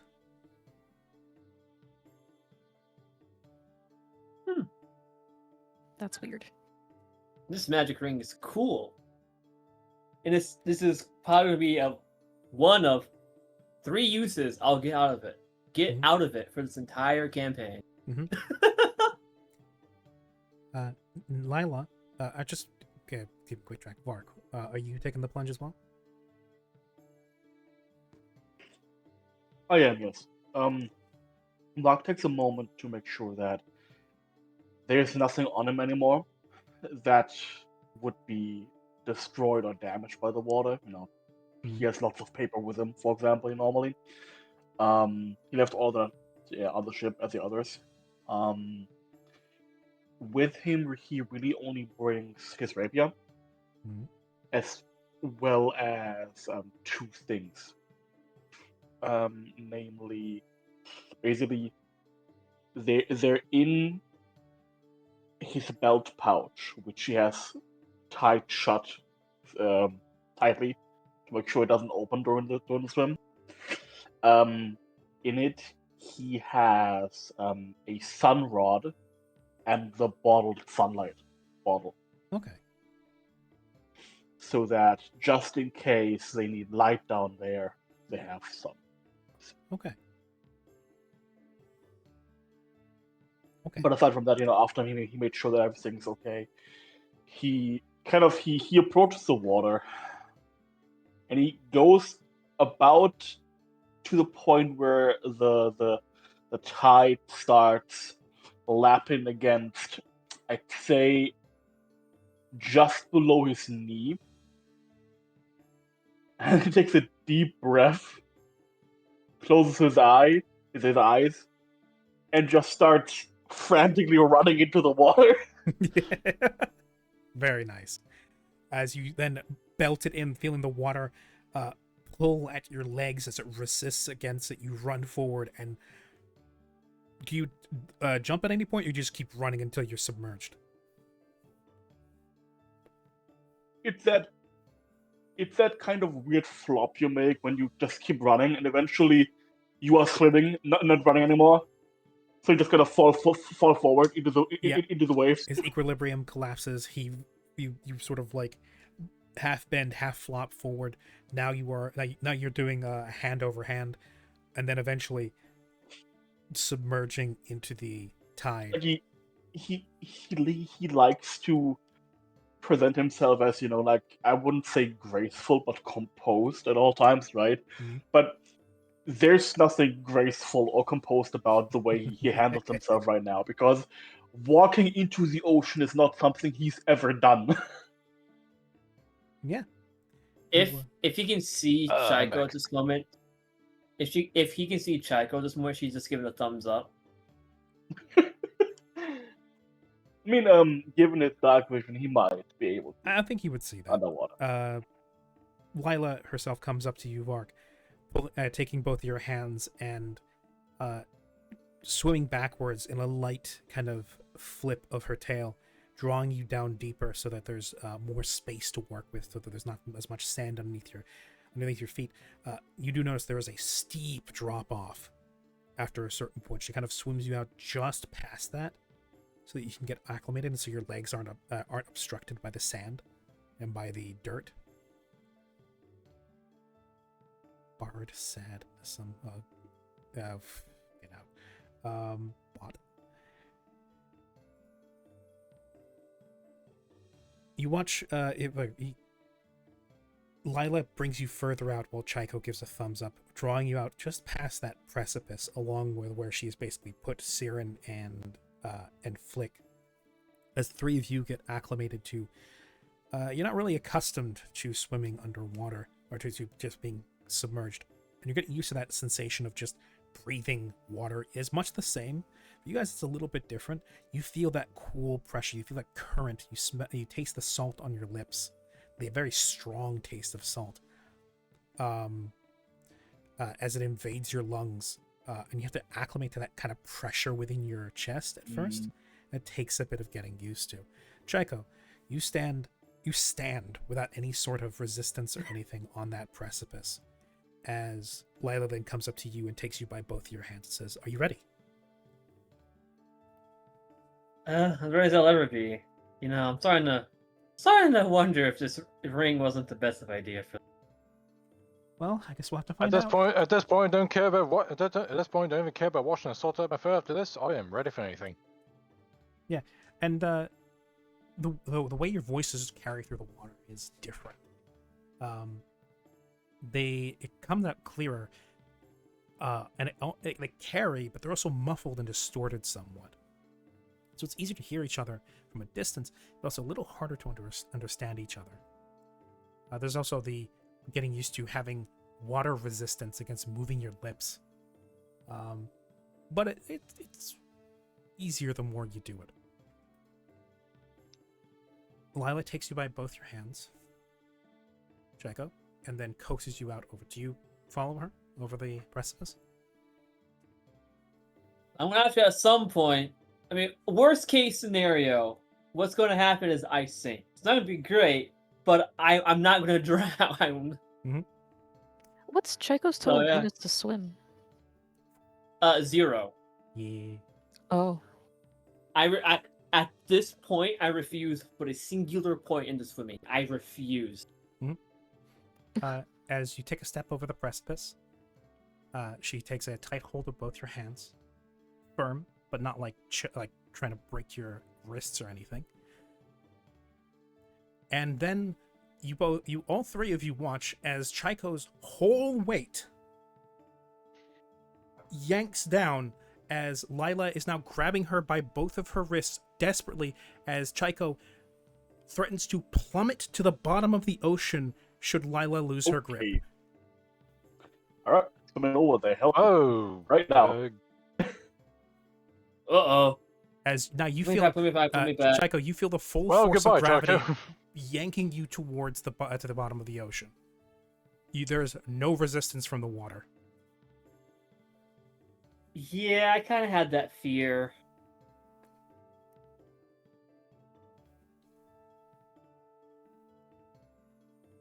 I will tell you, when I gave you this ring, I did not expect it to take this long to discover what it did. This is a hell of a brick joke. But yes, the Naiad ring allows you to move and breathe through air through water as if it were air. Exactly as if it were air. So if you were to drop from the ocean surface down to the bottom, it would be like skydiving. I had that shit happen to me. Oh. I You actually see? had that happen to me in Minecraft once. It was fun. You know, I had my suspicions that ring was going to do something similar to that, I thought I was gonna have moon gravity. At bare minimum, I thought I was gonna have like moon gravity. No, It no, this is no. this is a ring cursed by a naiad. Hmm. Which at least I think Flick and maybe Siren with her knowledge of religion would know is just a spirit in service of Laranoke. And they can be pretty nasty and very vindictive. Okay, to make this easier for all parties involved, can I transform into a fox? Because that's just gonna be lighter. I'm just gonna be lighter. Actually, you know what would make things easier for all parties involved is if I just did this. And then if Siren polymorphs into an Awazquaddle, which is an ocean quaddle, can I have my tail wrap around Chico and just like carry her along as we swim? So she's like, like with us all the time. She doesn't like sink at all times. If she turns into a fox, perhaps, yes. Awazquaddles have a strength of 16. Oh, Damn. How much? 16. Oh. Well. Yeah. I'm like, oh. While I realize what happened, because this is the first time I actually have had a chance to use this ring. I'm getting ideas, by the way. I hope you know this. Mm-hmm. Anyways, I'm gonna go, okay. Let's see. She's kind of like cursing. All right. Pop sound effect. I'm a fox. Yippee. 1 second. Yip yip. I'm trying to remember.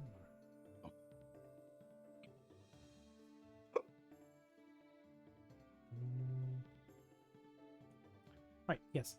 Despite the fact that Awazquaddles are ocean quaddles, they don't actually have a swim speed. That's hilarious. Interesting. Okay. So, Siren is not. Transforms into her quaddle form in an effort to help out. It becomes a little bit difficult to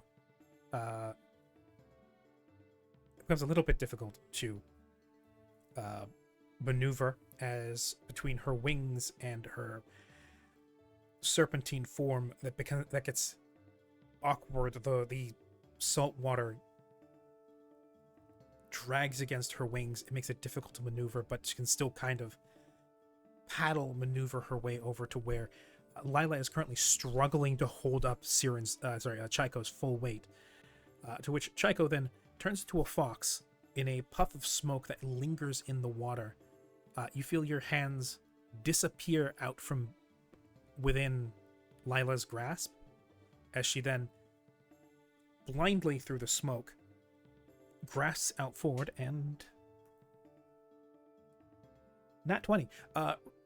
Snaps her hands out, wraps around your furry form, and drags you through the water to her chest, as she, still righting herself and kind of thrown off balance by the weight of the fox, as she tries to swim, as the fox itself has the full weight of gravity on it, tries to right herself, and then manages to kind of bring herself onto her back with you just kind of nestled on her chest. As Siren finally manages to swim up next to you, and yeah, crisis averted. Oh, whoopsies. That's it. You still don't have any problem. Oh breathing yeah, the water. close call there. Wait, what? What do you say, DM? I said you still don't have any problem breathing the water. Thankfully. Well, I mean, that one I assumed, because with magical transformation. Mm-hmm. Yep. Can you talk as a fox? Yes, I can. And I go, yip Oh. yip. Okay. It's 'Cause I was very gonna easy. say, like, if you wanna tell her, like, "Hey, I wanna buy this at the shop," you'd have to be able to communicate. Kind of. Well, Hmm. probably once we get to the city, hopefully, they'll be a bit more grounded on the floor That's of true. the floor of the. Lila for herself, as she's catching her breath, seemingly just coming off of the precipice of panic, smiling wide and maybe a little bit manically, as she brings up a finger and kind of boops you on the nose. Chaiko goes, "Aw, you're cute.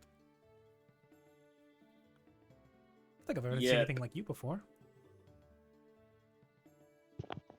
Yep. Okay. I don't think this is going to work if you want to get back up to the surface. Do you still want to go forward with this? Do you want to get back I'm up? currently just- on Siren. We I'm can just currently put her on into, Siren. into a sack. Siren is currently have you in her serpentine grasp. That's going to be very awkward, because you do not have a swim speed.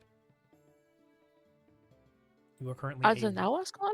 Yes, I just checked. Awasquattles do not have swim speeds, despite being ocean quaddles, which means What? you are a winged snake underwater, which is honestly, yeah, kind of That awkward. doesn't make any sense. They have gift of the sea. Look in the description. It says Awasquattles are a variety of quaddle known for helping those who are lost find their way back to safety. That It sounds help like they're sailors and lost travelers left at sea. It sounds like they're ocean surface quaddles, not deep sea quaddles. Never mind. I'll polymorph back and just hold the fox. Yeah, Against Flick will my help bosom. you. Wouldn't it? If Flick will help as best he can to support Jaco. You know what? I'm gonna take out some rope, and I'm gonna like baby swaddle the fox on my back, Okay. like one of those like little harnesses, Yeah, baby harness. Yeah. Hold on. Yep. Hold on. Well, I mean, you can continue that. I need to. I might have another option here. Man, I swore these things could swim. That sucks. 9 minutes. To be You fair, see, I have. it's very dumb that they can't swim. What it seems to me, they tend to fly above the ocean surface, helping people Yeah, out it makes that way. sense thinking of it that way. It's just funny that it's called an ocean kowaddle. Yeah, I think the distinction would be if it was Okay. a deep sea quaddle. I have a very scuff idea. Uh-huh. Hold on. I hate to see how many spell slots I have. You can like feather fall your way down to the ocean surface, the ocean floor. No. Actually, that would be smart. You see, getting down's not the issue here. Getting back up. Yeah.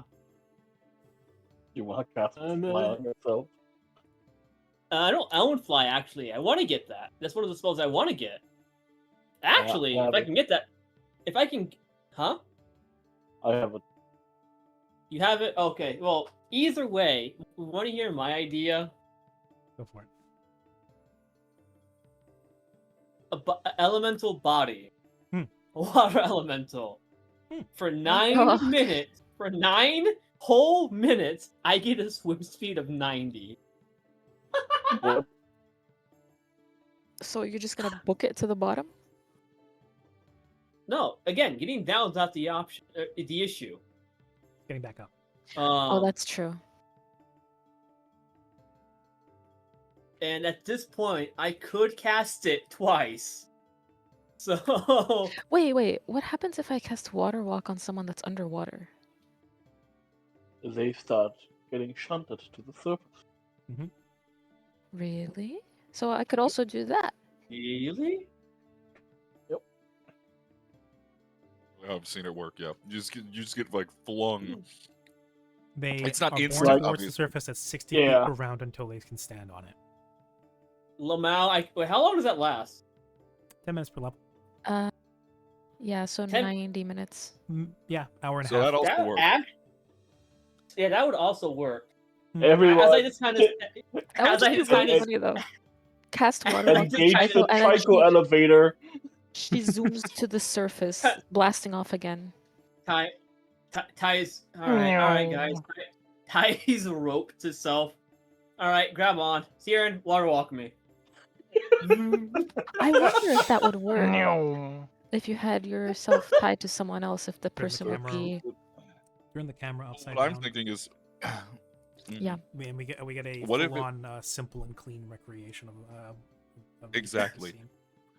Also, hear me out. You use it on a fish That's or a just shark. That's just an That's asshole just thing No. to That's do. evil. That's Yeah, well, evil. if it's a shark that's attacking you, you can just go water walk and it gets flung to the surface and you're safe. Alternatively, I could cast this. Hydrophobia. So while we're discussing underwater terrible enemies things to do to just instant heart attacks. terrible things to do to just random fish, I assume that means you guys have no problem going forward, continuing back down to the Yeah. down the ocean floor. Yeah. Yes. I mean, like I said, at this point, I'm a fox. Let's see. Hold on. How much does a weigh? And let's see. I'm probably. I mean, 5 to 20 ain't that bad. 5 to 20 pounds ain't that bad.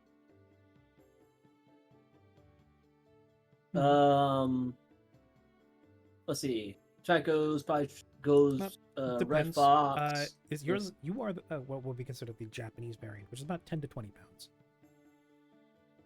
Yeah. So okay. Well, still not that bad.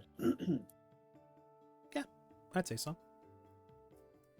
Now the question becomes: do we want to So- propose her, to Siren, or Lila is also offering to potentially take over and just swim while carrying Chico? Since she She'll doesn't, kinda- she doesn't Chico really need will her do arms to direct herself. I just figured Uh, since she's the tour guide, she should have her hands free. Well, this, I don't know. I like. She I would don't say like, well, there's nothing for me to point towards while we're going down. There's nothing up here. It's just like open water. Until we get to the Yep. Karak, there's nothing to see. Okay.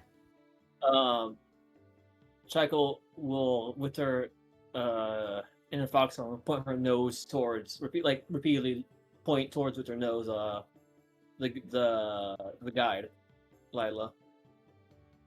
Well, she likes me. Yep. Okay then. Well, has everybody got their sea legs? Yeah, you're talking to somebody who's been on the sea for a few years now. I'd say maybe. Well, I gotta be sure, because already had one scare with not sure what that was, but it wasn't nice, so I gotta be sure. Well, if you're all ready, follow me. She will begin swimming down at a 45-degree angle, taking it slow.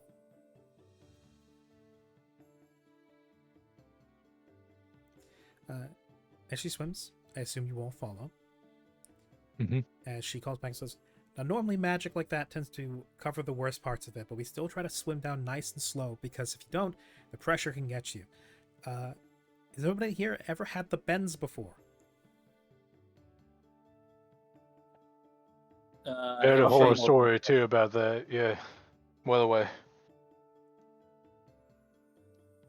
Well, the bends happens. We're not entirely sure. We've had a couple of theories over the ages. Some people said it was a curse from Elarinoke to keep people out of his domain who didn't respect it. Others think of it as a punishment for people who don't take their time in life. There's someone else, a couple of scholars who have blown through Haven, who theorize something about gas, but that sounds silly. whatever the case, if you swim down and then swim up too quickly, you don't want to do that. It's not something a lot of people run into, from what I've heard, and it's a real problem for people who aren't like me, who,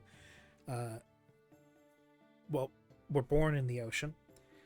But if you swim up and down too fast, the last couple of times that happened, people just kind of fell over dead. And it doesn't always show signs beforehand, so better safe than sorry.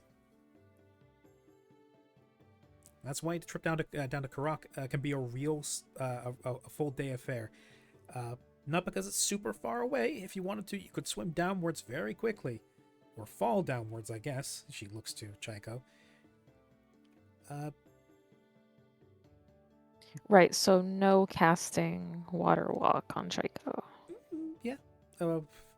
I'll live. There was like I'd win. yeah, there was this one time where these guys, they cast magic and then they shot up through the water back up to the surface, and then they came drifting back down, and they weren't moving.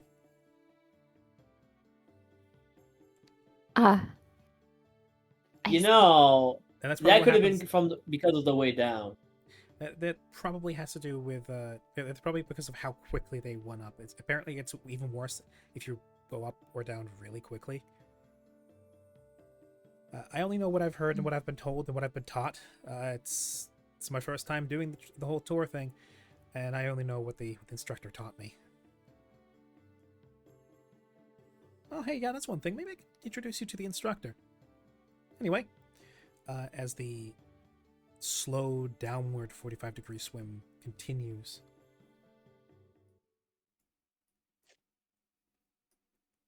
you descend through the ocean tide.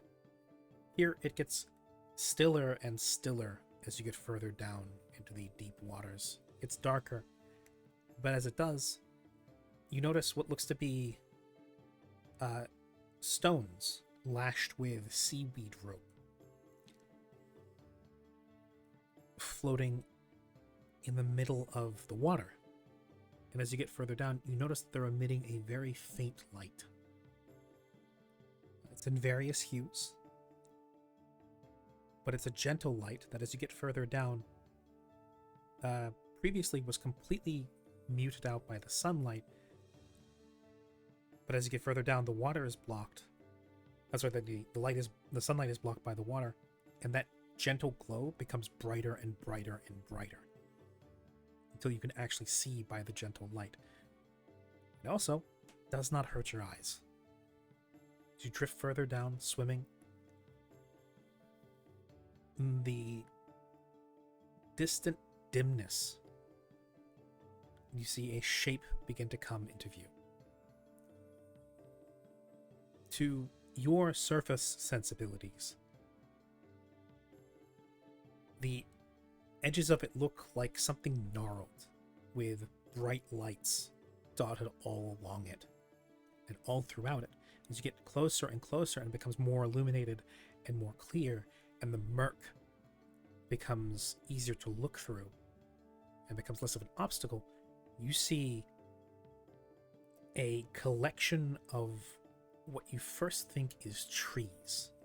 Large trees growing out of the ground with what looks to be almost orb-shaped collections of branches. The big branches on the outside with the smaller branches branching inwards to create a series of interconnected branch and causeways. But as you get closer, especially to Vark and to Flick, but I would say Vark more because he has a more extensive knowledge of nature, a forest of massive coral, tree-like coral that juts up from the ground, branches out, and then makes for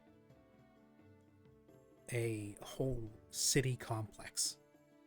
People living in these bunched up sections of coral within the thicker portions in the trunk.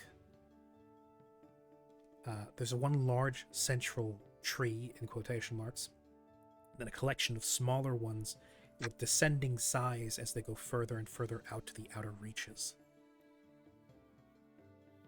What looks to be a wall of sharp coral comes up around the outside in a shielding dome, allowing still vision through, but probably hampered passage. And then further out even, there are what look to be small villages out in the distance, built from smaller forms of coral. But still, relative to the shapes you now see moving down there, still quite large, big enough to be homes and buildings. But now that you're closer, you see swimming what at first seemed like fish, but now are obvious as merfolk and tritons and others, even a couple of turtles deep down, swimming between the clumps of coral, among the branches, round and about, and all throughout this coral city there are lanterns and more of those floating glowing rocks that illuminate the city in a kind of shadowy, murky gloom. As you finally reach the ocean floor, your body's adjusting the pressure. It's those of you not Chaiko can feel the ocean's weight upon you. Here it's like walking in, I want to say, like unlike with moon gravity, quite the opposite. This is like walking with increased, like 1.5 or something like that. It's like this is walking with a heavier gravity on your shoulders and your necks. It takes more effort to lift your legs. The water is pushing down on you. It's gloomy, it's murky, but it's bearable. Probably helped somewhat by the water breathing spell itself. Your feet hit the sand. They kick up large, lingering clouds as you hit it. Lila herself swimming down to the surface and gently placing Chaiko down onto the floor. Pop Okay, then. sound effects. As that lingering cloud of smoke and dust of her own kicks up as Chaiko turns back to her humanoid form. I'm so sorry about that, Lila. I had no idea that was going to happen. I'm glad that nothing happened as a result of that. I could tell by your own surprise that wasn't your intention. You seem so confident in your solution. I didn't think it would turn quite that badly. You're okay, though. That's important. That's what's important. Now then, welcome to my home. As she, in a grand gesture, sweeps back behind herself. Welcome to Karak, city of the merfolk, my home. Your eyes will adjust probably in a bit. It's unique, but it's got all kinds of charms no matter what you're looking for. We've got houses of learning. We've got great halls for social gatherings. We've got I want to say a proud warrior caste is a way of referring to it. And I think everybody here is pretty swell. So I think I'll be happy to meet you all. Would you like the tour? What? Oh, yes. Yes. Of course, I've seen this place in the flesh for the first time. It's whew. It's not always what people expect of it. Some people hear Korok and Mermaid City and they expect, I don't know, like a domed city with air in it, sitting underwater. It's what I've heard some people say. Others say they expect something like floating in the middle of the ocean, but that would just kind of go wherever the tide does. And I don't know. I mean, still, it's amazing. Yeah, had someone here come down Yes. expecting we were all living in crab shells, and that was But yeah, mind yourself. Don't swim too far away. we do have a lot of sharks guarding around the perimeter. So if you see any of them, I know that surfacers tend to panic a bit when they see sharks. They're trained. Don't panic. Usually their minder is somewhere close by. So if one of them gets a little too rowdy, just call out. Someone will probably be there to keep them in line. They are fed pretty often. But yeah, come on, let's go to the gate. I'll introduce you all. She will swim off. Walk, walk, walk. Yeah. Am I? Follow so along. I feel fine. I feel fine down here, huh? Oh, you're like there's perfectly no fine. weight, there's no it's, nothing. it's like walking around, kind of like it's kind of like walking around late at night down here.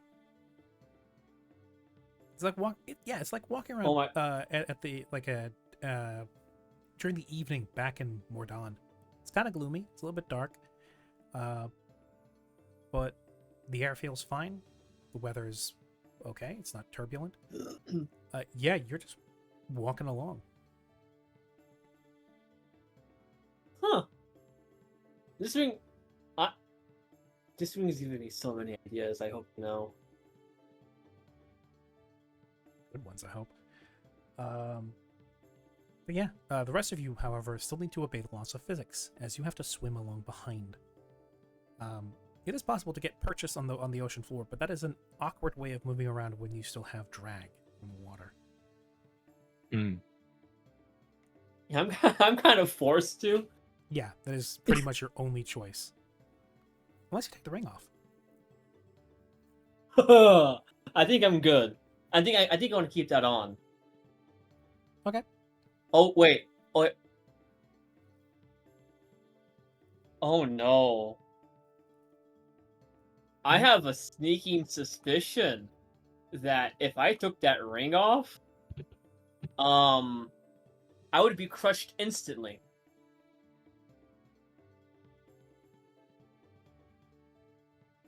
One way to find out. Anything, Tycho, I just got a great idea.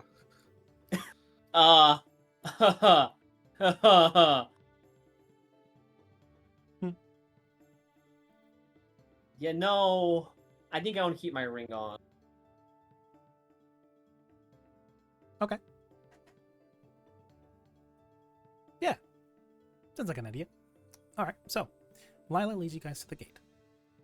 You follow along in your various fashions, Chaiko plodding along with the squish of wet sand between her toes that feels odd given the fact that you can't feel the water in them. Yeah. Yeah, water in it. The rest of you swim along behind until eventually you get to a semicircular gate that is implanted in the sea floor. Another extension of this network of coral, as it looks to be a merfolk and a triton stand at either side of the gate. The doors to the gate themselves are what looks to be made up of more of those gnarled, sharp coral branches. They stand at attention, seeing you approach, but the merman in particular seems to relax at the sight of you, even swimming forward a little bit as Lila bolts forward and tackles him. They spin in place for a little bit as they right themselves. Lila turns to the rest of you and says, "This is my brother." Hello. Greetings. Pleasure to meet you. Pleasure. He gives you all a nod, putting his spear aside as he turns to face you. Well, he's a likewise handsome individual in the same way that Lila is pretty. He's also got that shining blonde hair, though it's not quite as luminescent as hers is. Pulled back in a tight bun.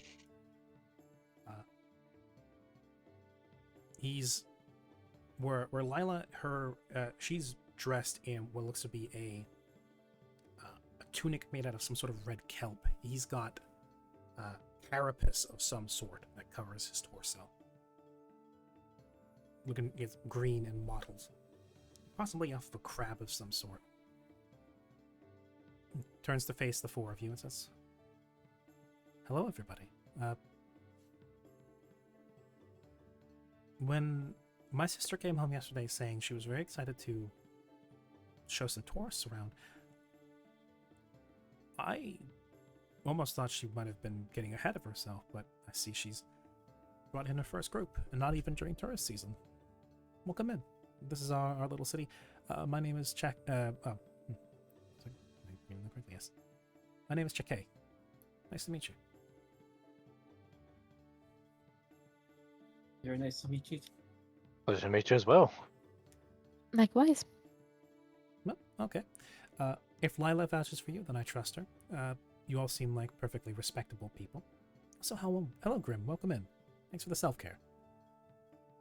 Chake nods. Says, Appreciate it. you all seem like respectable people.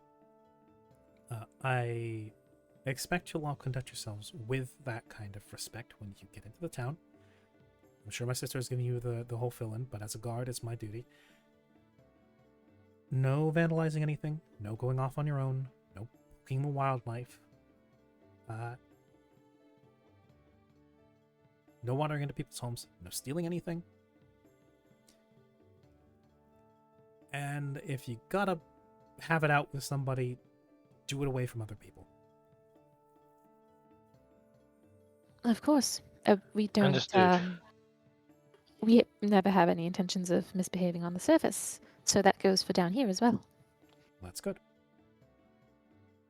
Slowly turns.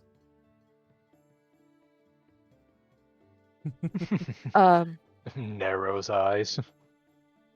Side eye. Back at Draco. It's a good thing we don't have any troublemakers among you, then.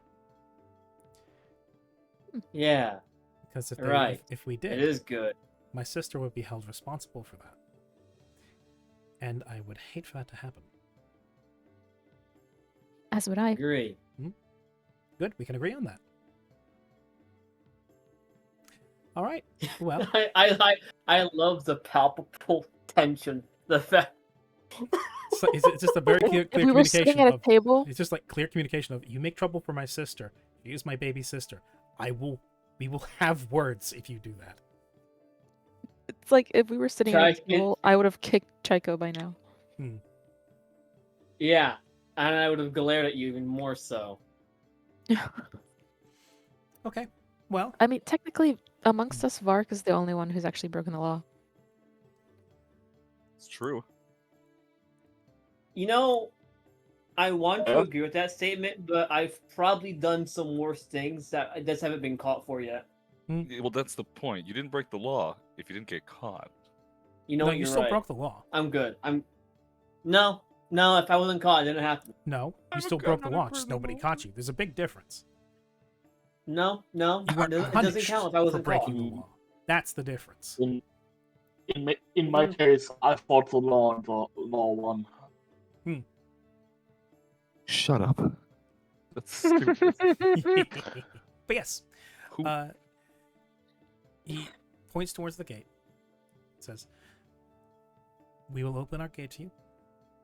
We will extend our hospitality to you. The entirety of Karak is open to all of you, and we welcome you as one of ours for however long you may be here. The sea's bounty to you, and the wheel bringers see you safely. Be kind to my sister. Go easy on her."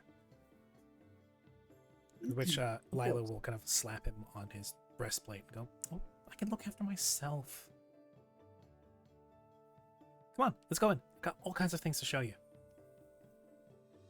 As she will flit inside the gate as the barbed, brambled coral branches will retract as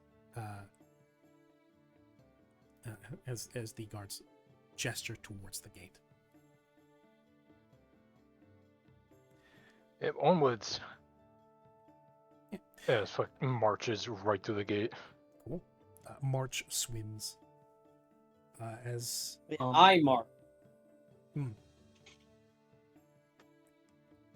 Vark, can I back a little bit? Let the others go first. Before turning towards her brother, Mhm. going, my friends may seem like the everyday tourist excited to see what's down the ocean floor. I'm sure there is part of that, but I can assure you that we all understand how honored and privileged we are to be able to witness all of it. Thank you. that's good. It's very I good. promise we will make sure to respect the rules. I hope so. I don't do this out of any sort of prejudice. I hope you know. But it's my job, and we get a lot of troublemakers who come down here thinking that because we're open to tourists, even the few that can make it down here, you would think the ones who can afford such a trip would have the sense to go along with the money or the power that is required. However, with Haven being as much of a magnet for unsavory individuals as it is, we get people down here who treat our home like it's their playground, scratching their name into our Fortunately. holy sites, defecating and vomiting in different places, breaking things, attacking natives because they're, quote, unfriendly or I believe one term they used was unaccommodating.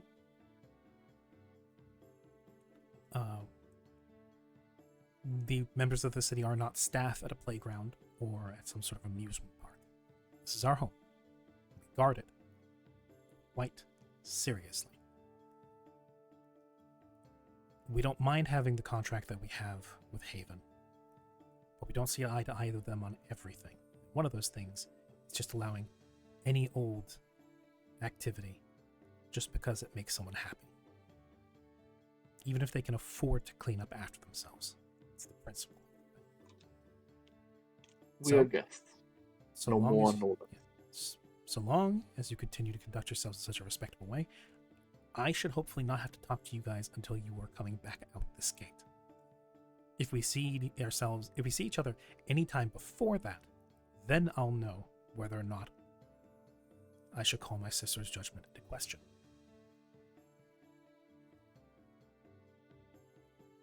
I hope you have a good time in our home. Thank you very much. I'll see you later. And then you will awkwardly do that thing where like the swim turn, like paddling sideways to turn. And then you go. And as you swim into the city, you hear the sound of distant singing, something along the words of Finny Fun off in the distance. Oh, No, what you do hear is da da da dun dun dun dun dun dun as you enter. Oh, I Alright. regret immediately. yeah. I not regret ready it for the- immediately. I'm not ready for the Kingdom Hearts style rhythm game. Oh, that's the joke I was making with the Finny Fun comment. Alternatively, the underwater combat segment. I don't want to think about Don't that one either. remind me. I actually prefer the fucking mini game Oh, over the fucking I prefer the shitty combat over the minigame, if I'm going to be quite honest. The only thing I hated Ugh. about that level in particular was fighting Ursula. Ugh. Ursula was an absolute menace for no What? fucking Especially when I reason. played on, I played Don't on, was it remind me. cloud difficulty. She was a pain. yeah, Wow. I know. I've Uh, done. that. Oh, And that stand actually proud, took Sora. me. You're pretty strong. So yes, you pass through the gates. It seals shut behind you. The barbed gnarls of the coral snarling into place behind you, interlocking and blocking passage. Above you extends the large coral tree, and around it, this forest of other coral growths coming up from the ocean floor, composing a whole city complex that is as vertical as it is horizontal, tall as it is wide. Homes and buildings, and you see signs for different places. You see a sign for what looks to be a hair parlor, a clothing store, a weapon shop, a library, other things going up and up and up. And this being seemingly no obstacle, there are lanes put in place for people to walk along if need be. You see turtles taking advantage of that. But most of the people, being the Tritons and the Merfolk, swim up and down, side to side, with no problem. And as a result, yeah, every building is as accessible to everybody as any other. And so Lila turns around, gesturing all across the city, and kind of reclining almost to the side in the water as she motions out and says, "Okay, we've got all kinds of places. If you want to go someplace to eat, someplace to get something to drink, if you want to find Chaiko, you mentioned you wanted to potentially find someplace that can help you with magic. We've got Yes. everything that the city needs. We're pretty self-sufficient. We managed to deal with most things ourselves. We've got farms. We've got livestock. If you want to go see if maybe some of the farmers will let you pet some of the livestock, we can see if we can do that as well. You've got facilities all over the place. If you want to get some fresh water someplace, we've got stuff for that. But if you're looking to stock up, if you're looking for any local delicacies, or I know that some people come here, they're looking for like exotic weaponry, for some of those high seas faring types. I don't know what the rest of you are here for. What you looking for? What are you looking to see? We got monuments. We've got a couple of libraries. We've got museums. You want to see museums? Ooh. Do the museums have gift shops? I'm sure they do. Yes. Do they? Yes, they do. I almost forgot about that. How did I almost forget about that? Yes. The instructor would smack me silly if I forgot that. Yes, they have gift shops. There's also art galleries if you want to see those. I should like to take with me a souvenir. I suppose souvenirs is too simple of a term, but some kind of a authentic local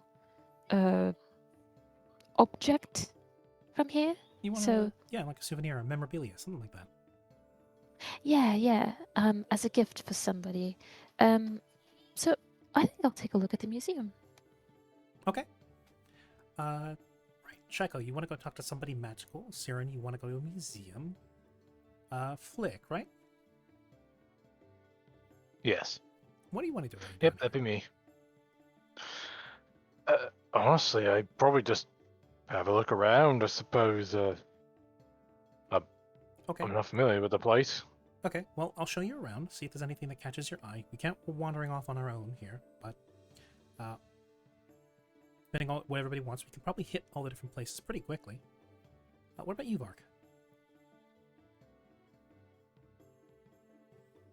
That was your name, right? Sorry, it's all been very quick. Say again? What would you like to do while you're down here?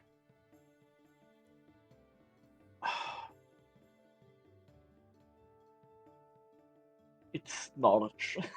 So the museum is a good starting point, first of all. Okay. Museum, the And it's library. also a library of exactly, yeah, those two places come to mind immediately. Okay. So you're here for more intellectual reasons. Okay. Then we're stopping at a museum, a library. Try to find somebody who can get you in touch with your magical side, and then we can have a little wander around, see if anything catches people's eyes after that. Okay. All right then. This is gonna be a little more difficult because Chaiko can't swim. If need be, I can go back to that fox. It's not great, but Well, we've still got accessibility do. lanes for people who don't have fins or flippers or who can't swim. Usually for the turtles, they got big shells. They can float down just fine, but they can't float up super easy. Takes a lot of energy for them to swim up. But yeah, we have accessibility lanes for both the physically impaired and for the turtles that need to get around, so you can walk.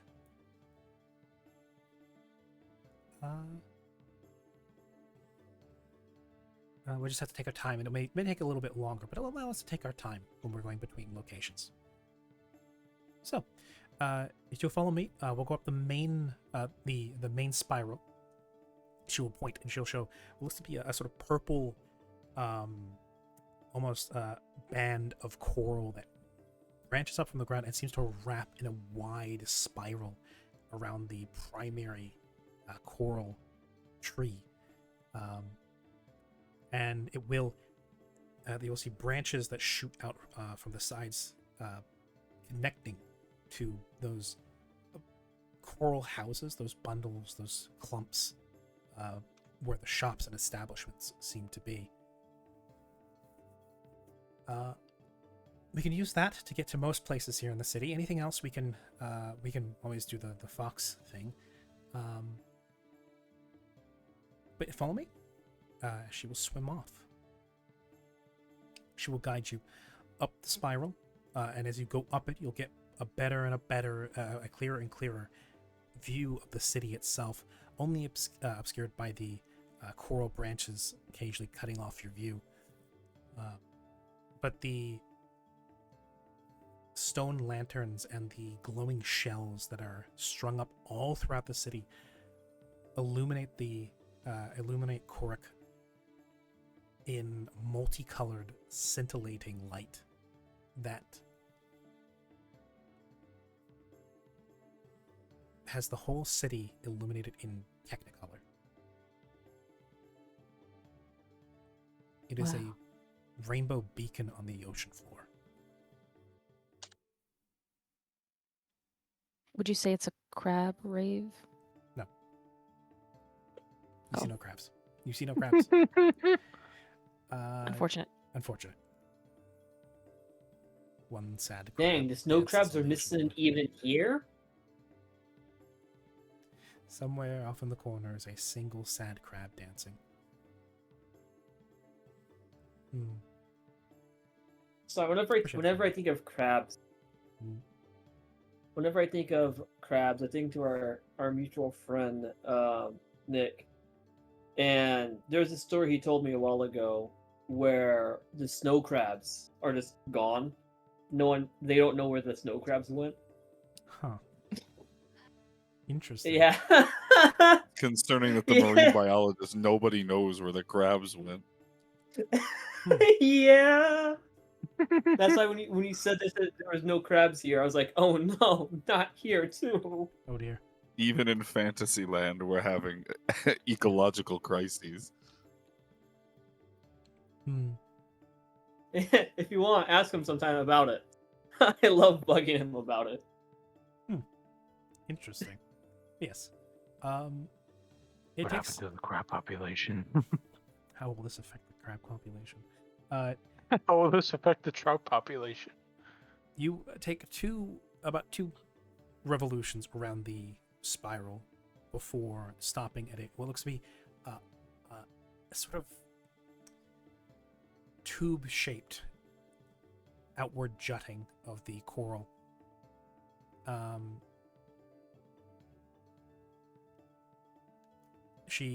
Lila turns to Olivia and says, "Okay, this is the History Museum. It's not huge. Not like I've heard some people talk about museums up on the surface. But it's got most of Korok's history. I can't say I'm super enthused about it myself. It's a little too wordy for me. but my brother loves it. He's very proud of our heritage. So maybe you guys will enjoy it. It's not big. It's mostly just a display of some of old documents, recollection of our history, and some of the big events in our history.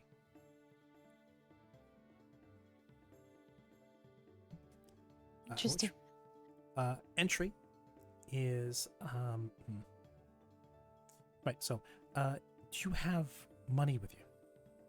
This is probably I should have probably put this up back on the surface. I have to remember this next time. Yeah, we've got gold Aw. pieces. Okay. We do exchange with the with Haven. So if you can pay in coins here, and we exchange that with Haven for things that are of value to us. In exchange, they get money that they can spend on things. Metal coins don't really do much down here.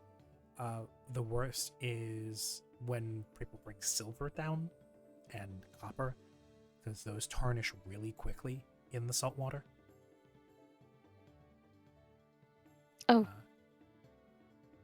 Gold and platinum, thankfully, doesn't tarnish very much, but silver and copper,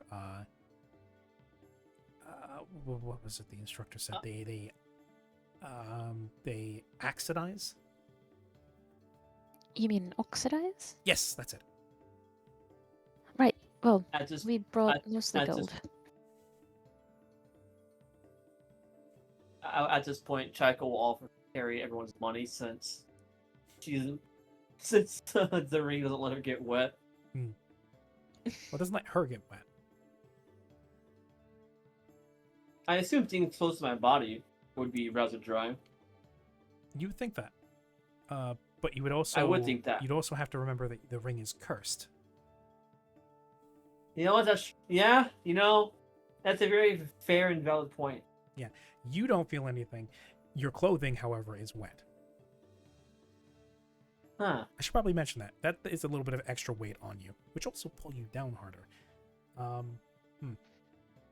Almost like the curse has a purpose. Yeah, to splat you against the ocean floor.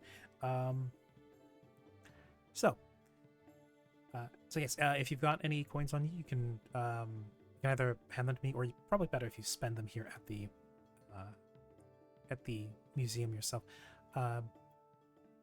Because we don't like trading in silver or copper here, sometimes we clip coins. That also helps mark it as being used here. But the guys up in Haven are kind of... the jury's kind of out whether or not they're okay with that. Some say that it's okay, they can just melt them down. Others say other countries don't like it when they do that. Something about it ruining the minting.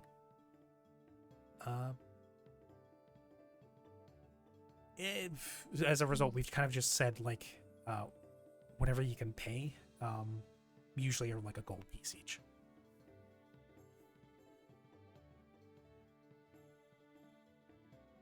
Well, Which should be fine. I'm told gold, like a gold piece, isn't very much anyway. For most of the folks, they apparently got like tons of it up on the surface.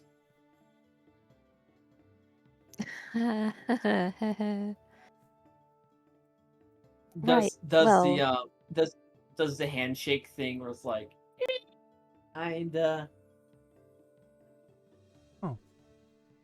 Cause like we would never find any of it down here besides what like hits the ocean floor. right. Well, whoever told you that is a bit out of touch with the rest of the world because on the surface in Haven, you find a lot of people who travel specifically in search of treasure, whether it be through means of finding it naturally or obtaining it forcefully. So, yes, those people have a lot of gold, but the average person on larger continents does not necessarily have a lot of gold. It's more silver and copper. Oh. Well, I suppose that makes sense. They're not all underwater, are they? No, they're very much landlocked. Oh, what a way to live. Still? Well, I'll have to talk to them about that. Well, anyway, if you just get a gold coin each ready, I can let you into I can bring you into the museum and we can have a look around. I can help translate some of the older texts if you want to. I'm not sure if all of you speak Aquan. Nope. No. Okay, well, but some of them have Mark might know. some of them have common translations to them, but some of them are really old. A bit old for me as well. That some of them are just a bit over my head. I didn't really study linguistics in when I went to university, so She does her own little sort of like hand wavy thing. And I can translate what I can. I'm sure that some of the museum attendants can do better than I can. She nervously tucks an errant lock of golden hair behind her ear. Come on then. She will lead her way into one of the two doors going into the museum.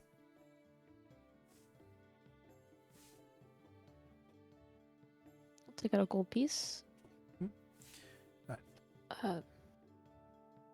Sarah's gonna take out a gold piece. And subsequently, when we're in, like once we're past the entrance, I'm gonna cast Comprehend Languages on myself. Oh, okay. Actually, you know what? It's Siren and Vark that were going into the museum. Vark, would you like something to help you read everything without needing a translator? Since you're more bookish than I. I would love that thing. So then she's gonna cast it on Vark. Okay.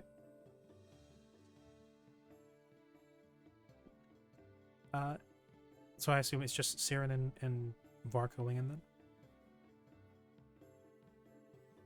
Sounds like it. Okay. Well, when Lila, she goes, okay, you two can come in. Flick, Checo, you can hang around out here if you want to. Don't go too far. It shouldn't take that long. We'll be done in maybe 10 minutes. Yeah, no worries. Right. Okay, you go in. She will lead you to the into this red coral protuberance. When you step inside, sweeping aside a curtain of hanging, floating beads made up of shells and various, almost like puka beads. She swims inside. As a Triton man of older age, the tips of his fins and his what looks to be the webbing between his fingers, it's losing its coloration. As Lila looks up, you see him up towards something near the ceiling. He will turn around and then paddle his way over down to meet you three. Which Lila will say, a mission for two. They're here to see our history. The Triton will murmur something in Aquan, which Vark will understand as tourists. Which she will then turn to the two of you, take your gold, and then move aside. And he will, in broken common, will say, welcome in. These are offering of history. We'll take a pause, chewing something over, and then long history Korak. Not full, but many. Which Lila will turn. What he means to say is this isn't the full detail of what we have of Korok's history, but it is about as detailed as what we have. We're supposed to have a more updated curation in a couple of years. A new museum will be constructed. We're also looking at fun fact. We're looking at more ways of bringing more people down. There's been some talk of making the city more open to outsiders and building a more reliable way of bringing people down to Korok safely without need of expensive magic. And That would be quite nice. Yes, and if we can do that, we are looking at making a larger museum with better translation. Unfortunately, as you know from what we just said outside, We kind of, not a lot of people know very much about our city, and we know basically nothing about the surface besides what Haven tells us. But also we know that's dangerous, and there was a lot of pushback on that because our main connection to the surface is mostly pirates. And you don't. I argue if we make it more available, we'll have less rich pirates and ne'er-do-wells making their way down, and more just normal people, maybe. More people that trade in copper and silver. I don't know. It would be nice. It would also be nice to meet more new people. Anyway, she will show you around. And what you get is the raw gist of Korok's history. Yeah, like from immediate sight, this is spotty.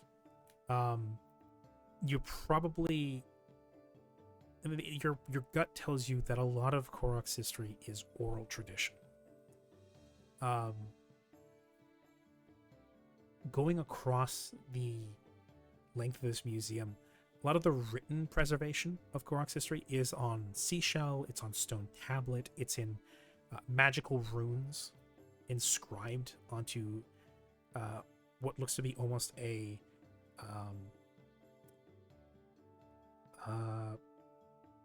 stone cylinder with rotating parts,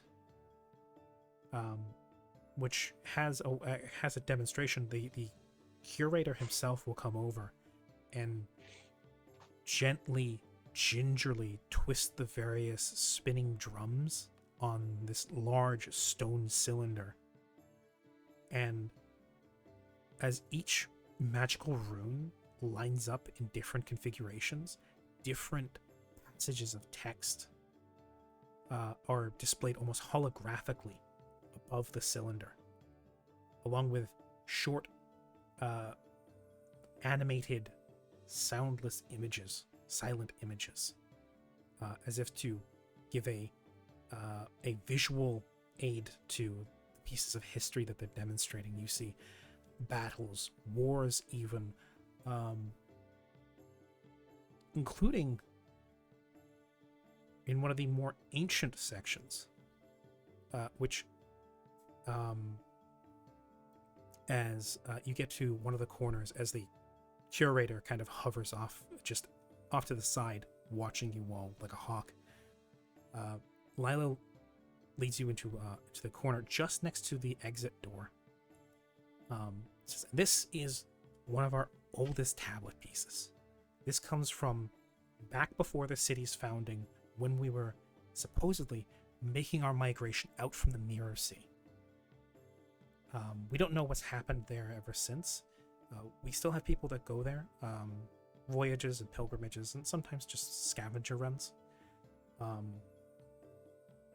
Sometimes we have scholars that go over there, but people don't disturb the Mirror Sea very much. It's not taboo, but it's not. People don't like going there. But apparently, some of our ancient ancestors used to live there. We used to have cities all over the ocean. This is kind of our biggest city, and we're trying to branch out again. We've been very... what's the word? We've been very, in one place, kind of just turtling up. I don't know why. A lot of the elders say it's because the world is full of outside dangers. But I think a lot of people are kind of getting sick of that, and we're trying to push out, especially since the birth rate's been on the up. So we've had more people. We've had more people interested in getting out. There's talk of settlements in different oceans. People have talked about going south. But there's the problem with the Sahagin. They're a big what? problem that way. The what? Oh, the Sahagin. They're fish people, but they're not like us. They're like all fish, like a fish with arms and legs. Oh. Well, are they hostile? What's the problem with them? They're really hostile. Oh. They have a very unlike us. They've got fishtails and arms and legs, so they get up on the surface and down in the water without much of a problem. We don't know much about them besides the fact that every time we come close into their waters, they attack us. This has been, yeah, they're really aggressive. We had one person escape at one point, like a couple generations back, said that they were going to be sacrificed for some sort of blood ritual. Really Ooh. unsavory. I don't know if that's like hyperbole. If they were just really, really playing things up. But that's pretty much all we know of like what's going on inside. Apparently, they've got this really nasty, this really nasty god they're worshiping. But again, we don't know. That's all we know about them. That's all we've heard. So it could be there's way more to it. It could just be like one particular group of Sahagan that are just posted up in that territory and they're just really mean. I like to believe that maybe they're not all like that. Like how a lot of people come down here and they immediately assume that all the sharks are going to eat them. I just think it's unfair, but can't really argue with the people that have died going down south. There's also all the people in Wotide who keep trying to eat us for some reason. They think it's going to give them immortality. Kind of just What? stares in the distance, shaking her head. Well, is that true? I mean, I don't think I've eaten any other. None of us are cannibals, so I can't really confirm. But I don't know. How many immortal pirates do you have up there? Well, I wouldn't know about that. I guess Flick would, Is Flick here? possibly. He's muted at I the think moment. we left him at the entrance.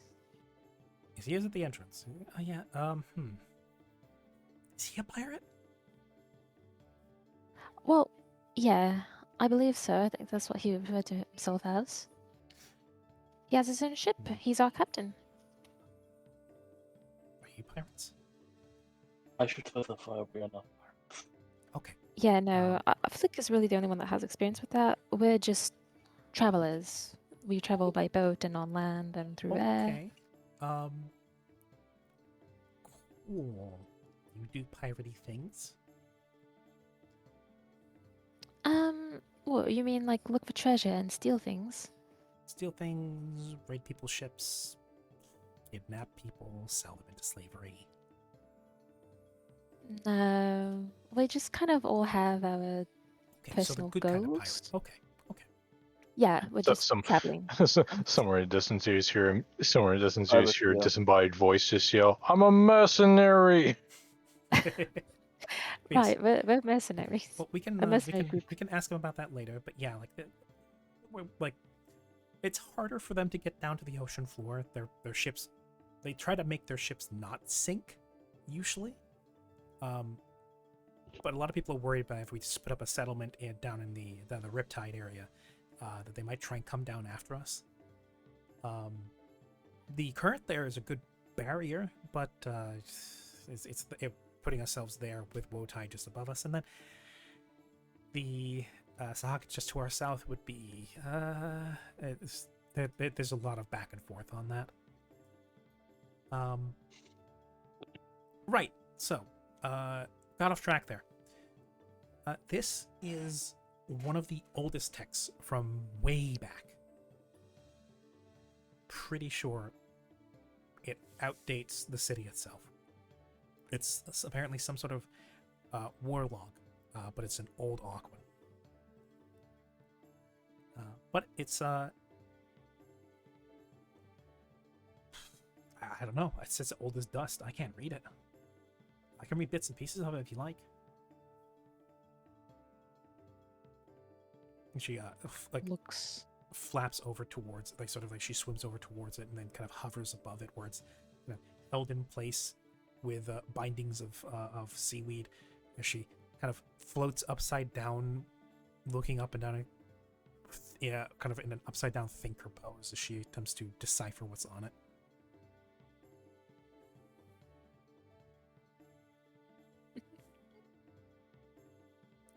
But it's like too like old and destroyed to be fully read out. It's not destroyed. It's just ancient. At the very least, for modern Aquan, it is too outdated. Oh. Well, I did. Vark has comprehend languages, so Yes. does that count for ancient languages as well, Yeah, like any- older any versions? language, because magic's funky like that. Looks to Vark. I mean, it worked back in that crypt with the ancient languages that were you read there. So, That's true. Yeah, that's Oh true. yeah. so yeah.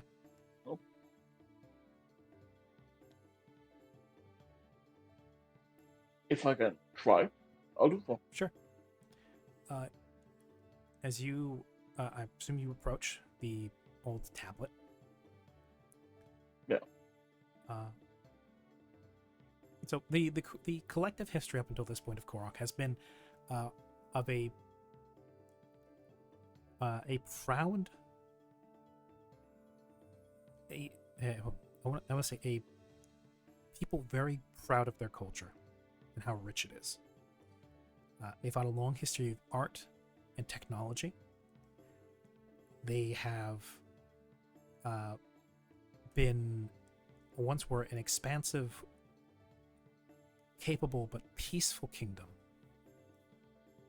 that, according to old oral history, had cities all across the ocean floor between continents and even beyond, supposedly, sections of the known world. This known world. Talking about cities that go into the Mirror Sea, beyond the Titan's Arm, even down south past the Gadsrich continent and beyond that. They saw a reduction in that at some point in their distant history. Whenever that happened, it caused them to go into more of a nomadic style of culture. It forced them to go on the move to defend themselves. There was many times where the merfolk and the Tritons even clashed. There were civil disputes, almost a war at one point. And the only reason that it didn't break out was because they had more enemies outside than within. And it forced them to cooperate, even at a time where they were almost at each other's throats. Conflict with, yes, the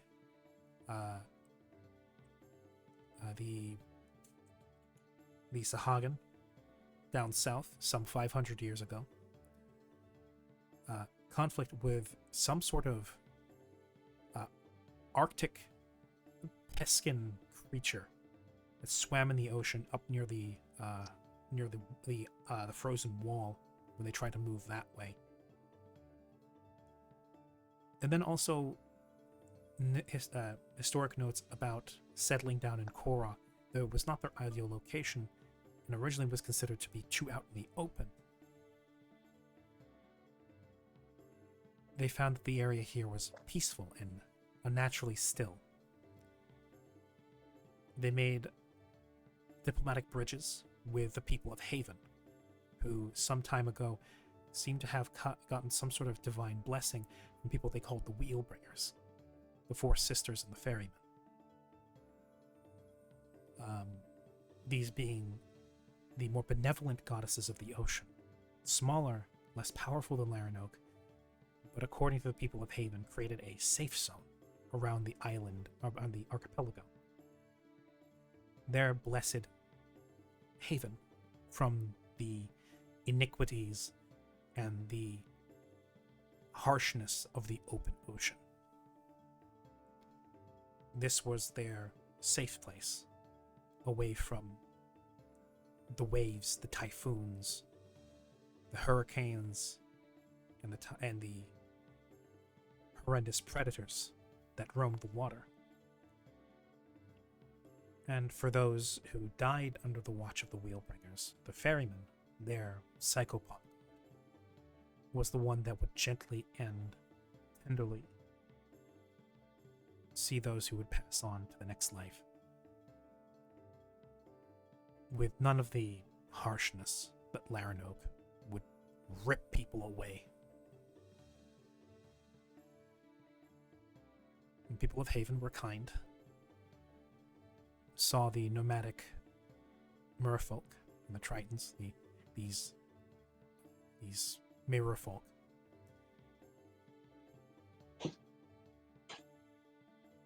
and allowed them in.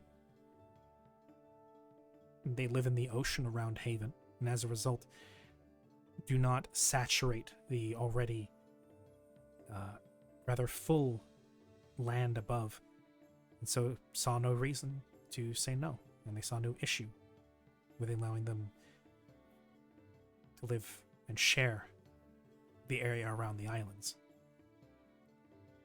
They were entered into a mutualistic partnership. Korok would help Haven benefit from the bounty of the sea, and Haven would be their bridge to the land above. And both have flourished, and the people of Korok, as they had eventually become, even began to expand once more. They put their roots down and they started to flourish once more and see prosperity. This ancient tablet, however, Vark, as you approach it, it's old. Even just a look on it shows this is made of some sort of deep sea basalt, or basalt, however you may wish to pronounce it. An old stone that is pockmarked and eroded with time and the ocean. And as you read it, this looping scripture that is in itself wave-formed wraps across this tablet, around it, down, crisscrossing in places. Comprehend languages helps you dissect the structure of the writing as well, so it does not confuse you with the typical common left to right, up down row form of writing, where this is almost a kind of a almost like a sea tide chart in form of writing.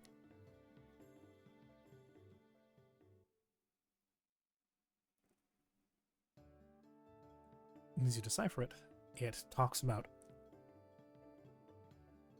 close to what Lila was talking about, an ancient conflict.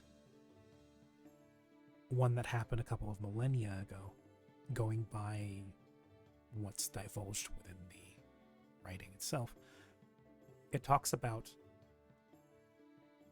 a terrible predator, a leviathan of a kind, but one that has no definite or constant form. Their surface scouts would see, even to the shore, armies of surface walkers consumed and assimilated. And this predator would find its way into the water too, once those surface walkers would no longer bar its way. Its hunger was not limited to the surface, and it stretched down even into the dark pressure of the deep sea, the still waters of the Mirror Sea, giving none of the usual protection that the city below would usually enjoy. And they barely had time to prepare, to pick up everything they could, their loved ones, what few possessions they could carry with them, that they could load onto the backs of sharks and dugongs.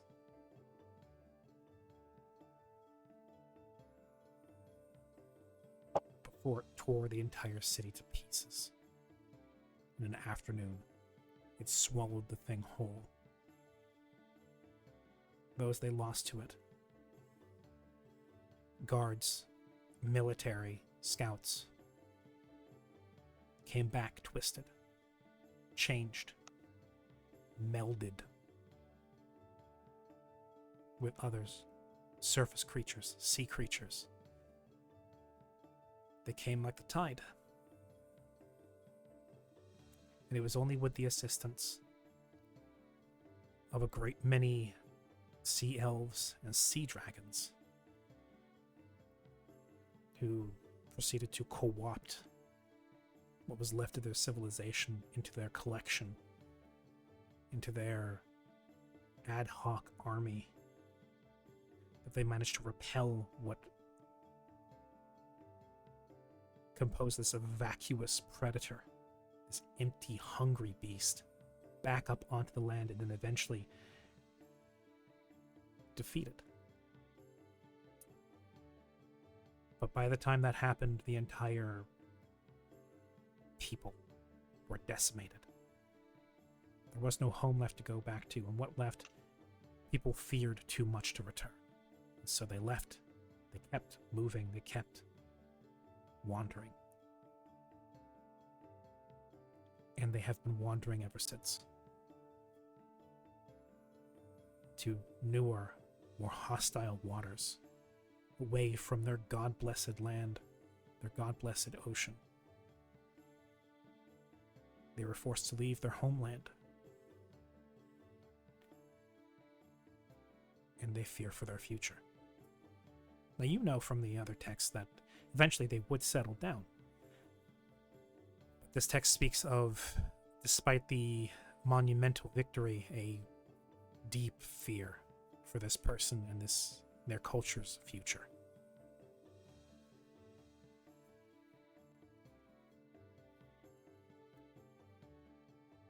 So yeah, that is what you glean.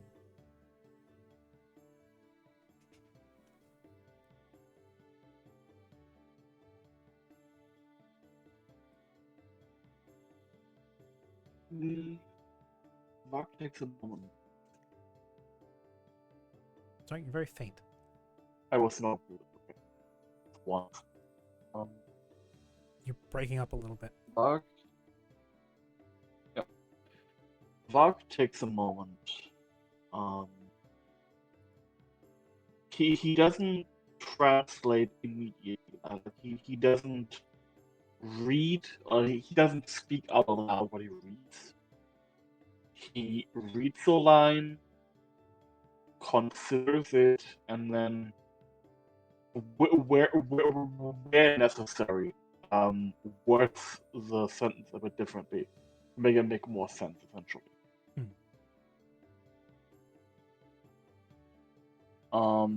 But he does read out the whole thing.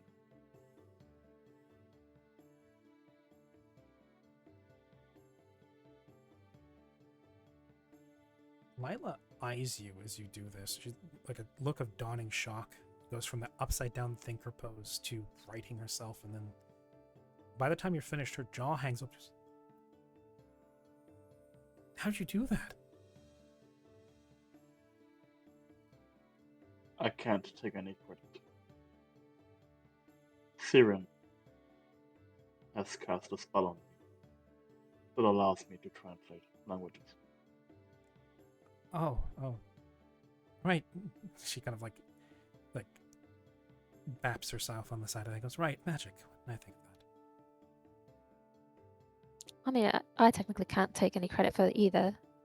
It's the heavens. Meluna. Yes, of course. Praise be. Praise be. Just like, she kind of looks to the side and goes, I don't know who that is. She is the daughter of the Sleeper in Shadow, goddess of the moon and dreams.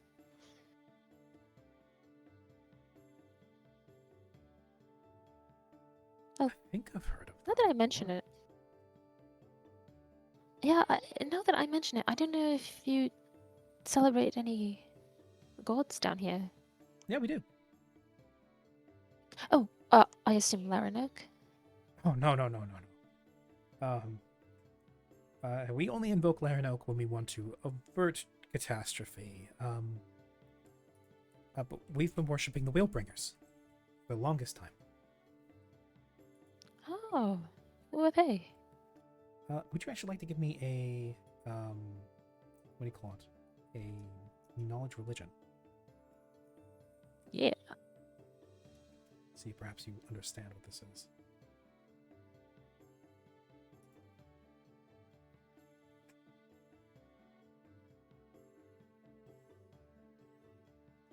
Not my best roll.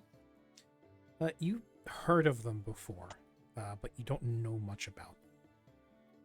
You know that they are the primary gods worshipped in the Haven.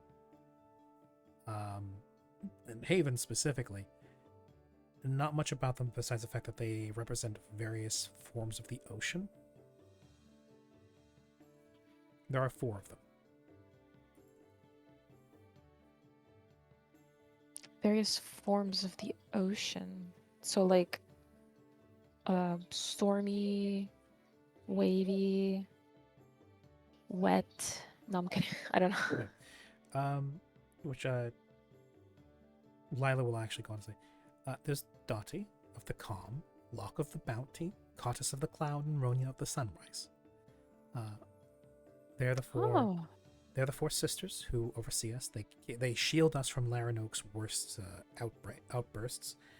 And then when everything is said and done, the one who brings us away is Bilibus.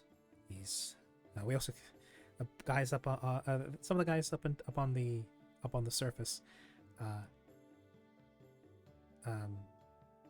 They refer to him as Billy Bargeman. Which is a Why is cute that? name. Oh, because he ferries people to the afterlife. He's Oh, the captain of the barge that brings people away. I see. That's very kind. That's very sweet of the 5 of them to look It's- after you. And they from what they tell us, and from what the priests tell us, they took pity on us when we settled down here. Originally, they were, for the people up in Haven, but I guess they saw in us what they saw in the people of Haven, and they embraced us too, and they've been protecting us from the worst bits of the ocean. Another reason why people are a little hesitant to branch out is we might be leaving behind their protection, but, well, can't always rely on other people to keep ourselves safe. But, for as long as we're here, there's food, sunshine, calm waters, and clear skies. That's them. Dottie's the calm waters. Locke is the bountiful ocean. Cottis is the clear skies. And Ronia is the warm sun on the horizon. Oh, We Yeah. know Ronia. I know I'm not there, but the name Ronia has been brought up before, How's it? as in like a NPC or like a person. I'm digging through. Yeah. 1 second. It does.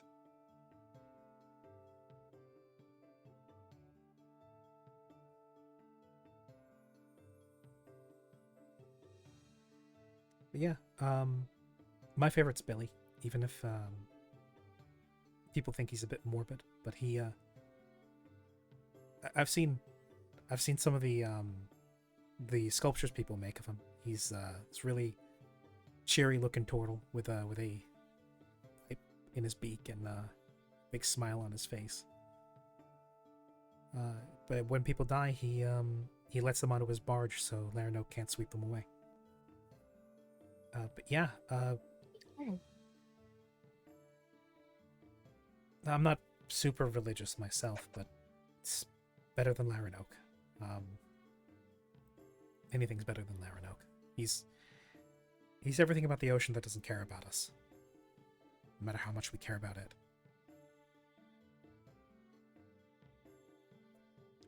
So it's no disrespect to your to your pirate friend outside. I saw the Actually, no, he doesn't have his hat with him. She wouldn't have seen that. All right. She would not have seen the symbols of Laranoke on his hat because he did bring it with him. Yeah. Yeah, But Is it- regardless, Kind Siren of would kind of have missed asked- opportunity, but oh well. Oh well. But regardless of that, she would have asked, so does that mean that Laranoke is a negative god? A negative force? Well, I mean, as much as like, I mean, I don't like him, and there's plenty of people here who don't like him. But that's just because, I mean, you guys don't like drowning, from what I've heard. Well, no. Storms hurt people. They break cities. They capsize ships. They drown people. But without the ocean, we wouldn't be here. That's a biological fact. That's true. He is the ocean, for every good and bad, for every storm, every tidal wave, every shark that eats one of us. There's also every guppy that feeds us, that every calm tide. That's kind of why Well- the Wheelbringers are kind of not necessarily that powerful. I think is they're parts of the ocean. He is the ocean, so. I would say he's definitely done Let's see. more bad for us than good, but we still live in his domain, so I just think he could care more, That's true. but I don't know. I guess he just doesn't have to. Just is. Yeah. I mean, the ocean itself is, I guess, neither good nor bad. Water I is don't. wet. I don't think it's anything else. Yeah, and it's also difficult to understand the inner workings of the mind of gods. We can't really understand them fully. But so, if someone worships Laranoke, does that just mean that they worship the ocean as a whole? More or less, yeah. If they're praying to Laranoke, they're praying to the god of the ocean. Right? Yeah, are he there is the any- big blue. Oh yes, he is. Are they religious artifacts in this museum? In this one, no. This is more of a historical museum. If you want more religious artifacts, we would probably want to go to some of the one of the churches. They're usually kept there. There I should wouldn't mind stopping by. There should be a I'll just make church sure. further up the structure. But yeah, historical revelation aside, I should. One second, I'm going to take the curator aside. I'm going to talk to them. She's going to bolt off to the side and begin speaking in Aquan and rapid fire to the curator. Vark would overhear at least some of it. Very animated Aquan against the very slow, methodical curator. As she fills him in on the spark notes of what she heard Vark say, and go is this true? Does this sound anything like what's on the tablet? At which point the curator narrows his eyes, kind of clinging to one of the walls as he's listening to this. Looks towards Vark as she's rapidly motioning, and then, contemplating what to do, paddles over towards what looks to be a desk of some sort, takes out a large piece of shell, and then with a knife begins scratching into it. No word spoken from him.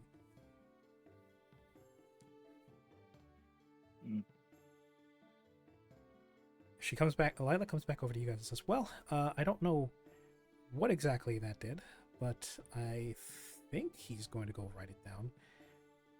That or he's making a note of it to... I don't know what. I don't know if you made a friend or an enemy, Vark." don't care. Looks a little taken aback by them. Okay. That concludes the tour of the museum. I would like to reiterate. That was rude of me. Sorry, what's that? I would like to rephrase what I just said. I apologize. Okay. My interest lies in learning history. As it was, not as it is preferred to be remembered.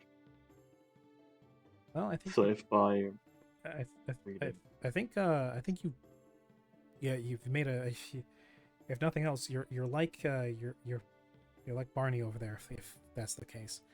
I think he might be a little bit insulted somebody else managed to finish translating the tablet before he did. If what you read out checks out, I think he's double checking. In which case, you may have managed to finally let him finish translating that tablet before he dies. Well, that was morbid. So who knows? By the end of the day, you may have made a friend. On the other hand, you may have also done a man's life work in 5 minutes. either way, I'm glad to have been of help to you this. Well, I appreciate it. Magic. Why didn't we think of that?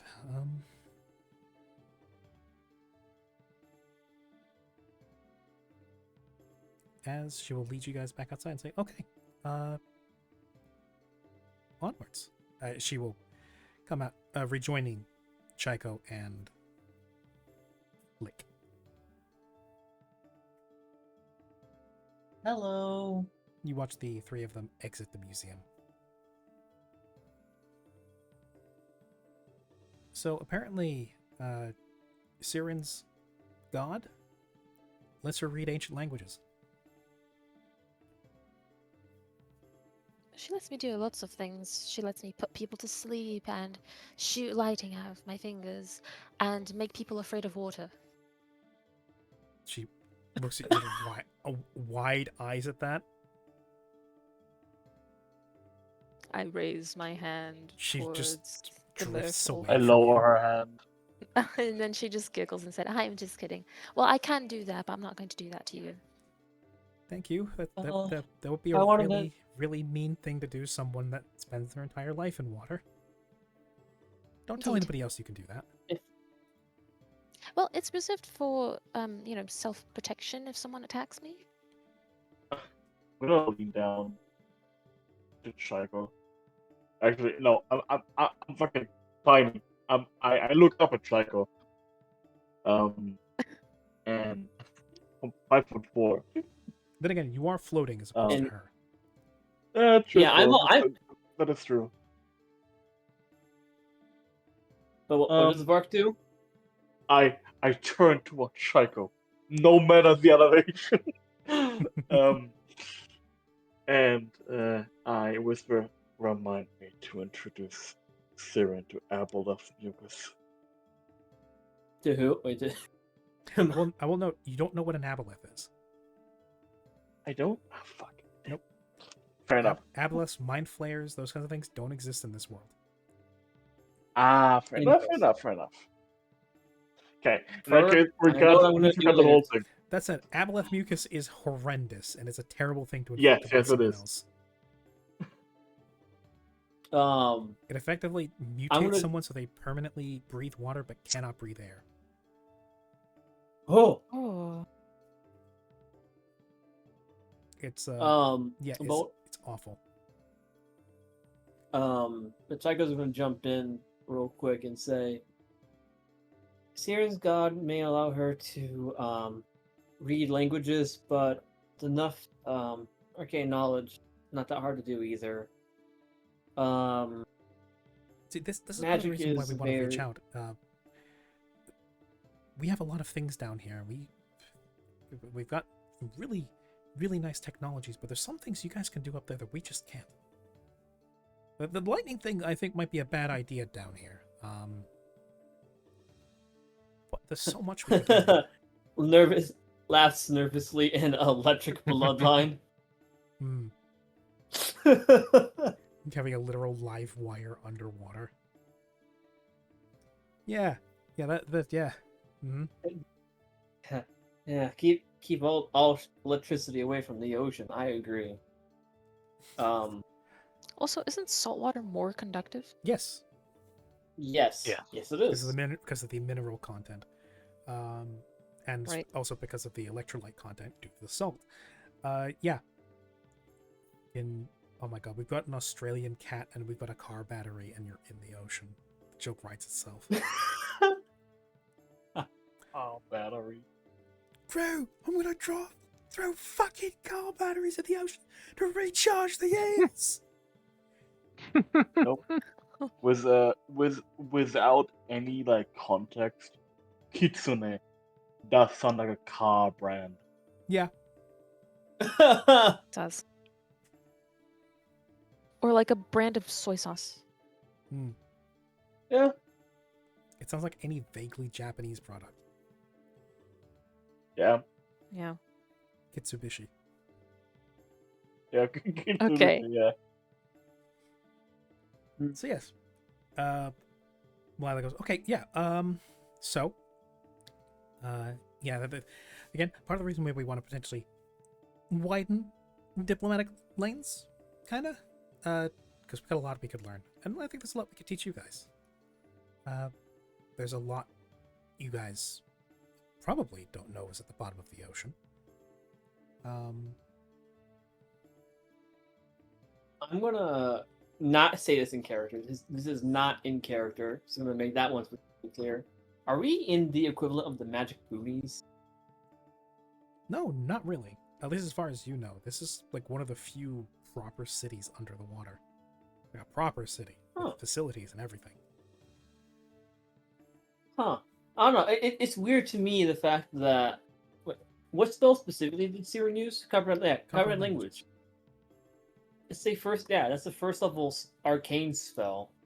So, I don't know. It's one of those things that it made me think. They must have too much magic down here. Well, from your But- experience, not a lot of places tend to have a lot of magic. Like, obviously this place has magic, because this is where you were referred to for magic. Yeah. But it seems like they're missing some key spells. Or at the very least, like, certain types of magic maybe don't exist down here. Or maybe there's just You know what? That not could be enough, true. enough Schools. people. Yeah, certain schools, not enough people just who are capable or talented with it. You know what? Yeah. So, interesting.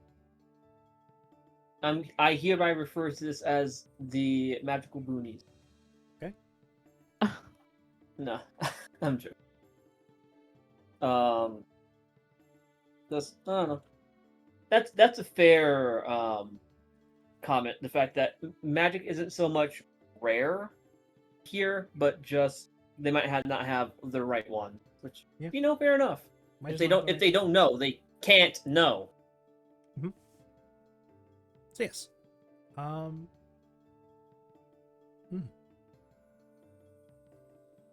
Chili's you want, as you continue up the spiral. Eventually coming upon what she indicates as being the library, which is a taller structure, a little bit wider, that extends up to the next level of the spiral, connecting there as well. If there's anything you want to read up on, with your magical reading eyes, this place should have a lot of what you're looking for. We've got material on art, we've got material on architecture, medicine. If you're curious at all about the floating lights around here, the illumination stones, we have texts on those as well. We have a lot of people come down here and ask questions about those, apparently. If you want more history, if you want to learn maybe really anything, we've also got lots of literature, fiction, non-fiction, biographies of some of our greater figures. Yeah, it's your oyster. I wouldn't recommend going there just yet, because if you get stuck in something, well, you gotta keep the time limit in mind. So I suggest we do that last, when everybody's ready to just kind of go around wandering for a bit.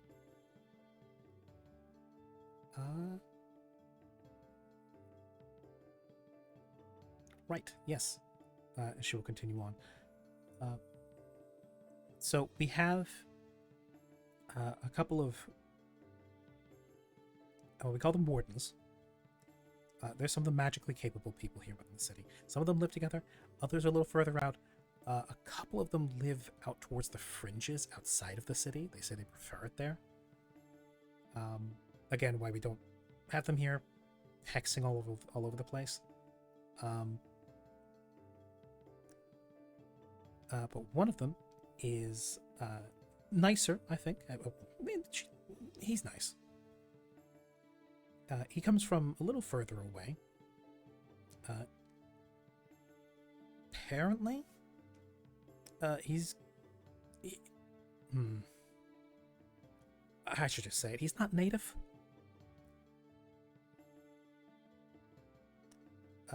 But he said he really likes it here, and he's been living here since before I was born, so he seems okay. And he helps out a lot with a lot of things. So, yeah. She leads up. You come to a almost sharp pointed. It looks almost like a Chico would recognize it. It looks almost like a chestnut, like one of the pointed chestnuts.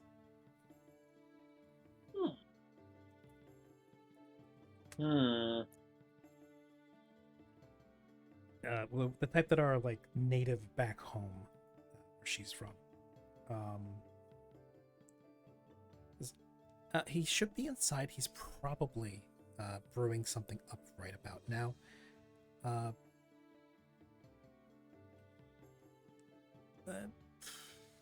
think he should. Yeah, he should be taking guests. Come on. I'll introduce you to him. She will flick her tail and jet forward, grabbing a door made of what it looks like a large clamshell, and pulling it aside, hinging it outwards to then knock on the coral door frame. Jaskai, are you in? There's a pause, and then I'm here. One moment. There's a sound of an aged groan, and then the disturbance of water as any of you come up to the doorway. Watch as from what looks to be from an upper floor, a dark-skinned humanoid swims his way down, and for a second, all of you swear you see the spitting image of an older Hollow. Oh, As a aquatic it's his elf. papa. An aquatic elf. Oh. With what looks to be gills on his neck and what looks to be squid-like tendrils coming down from the back of his hair, fall down around his shoulders. You see his skin is almost semi-transparent, even as it is darkly pigmented. And he regards you all. He looks at you.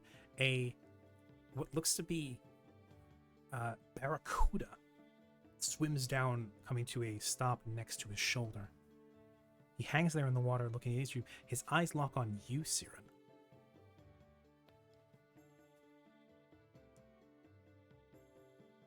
And then he says, "Oh, well, you've all been through quite a lot, haven't you? Come in. I'll prepare a drink."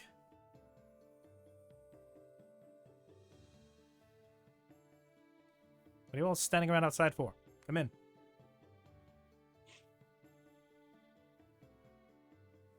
Thank you. As he will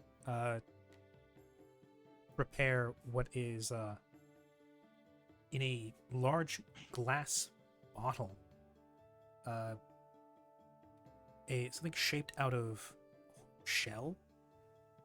Put it up to the mouth of the bottle, and then tap the bottom as it seems to, with very little assistance beyond that, filter and transfer into the shell. It looks like almost like a smaller bottle in its own way, with a tight lip at the we call it at the mouth of the bottle.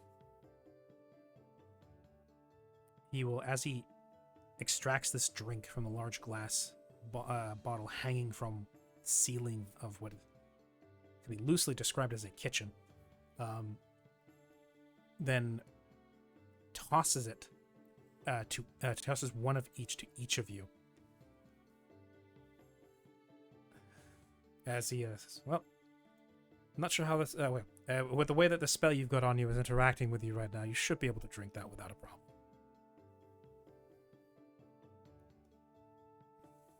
Really, all you need to do is just suckle on it like you're a babe with a milk bottle. And it should come back to you. You both did it well enough when you were babies. And see, we'll kind of Yes, absolutely. as you just float in place, reclining against against what looks to be a hammock of rope strung up against one wall. Get comfortable. Come on. Must be some good reason you're here if Lila brought you along. Friends of hers? No, they're tourists. It's my first job. Hey, well, how about that? Proud of you. Lila preens at that a little bit as this sea elf, Jeskai, looks to each of you. White freckles on his dark skin, somehow given his iridescent quality by his semi-see-through epidermis. He himself is dressed in some sort of almost silken gown that seems to have no issue with the water. It doesn't drag, it's conforms to his body, doesn't seem to flap all over the place. Well then, out-of-towners, around this time of year. Well, can't say I saw that coming. Tourists, out-of-towners, and you, young lady, as he points towards Siren, have an interesting spectator following you around.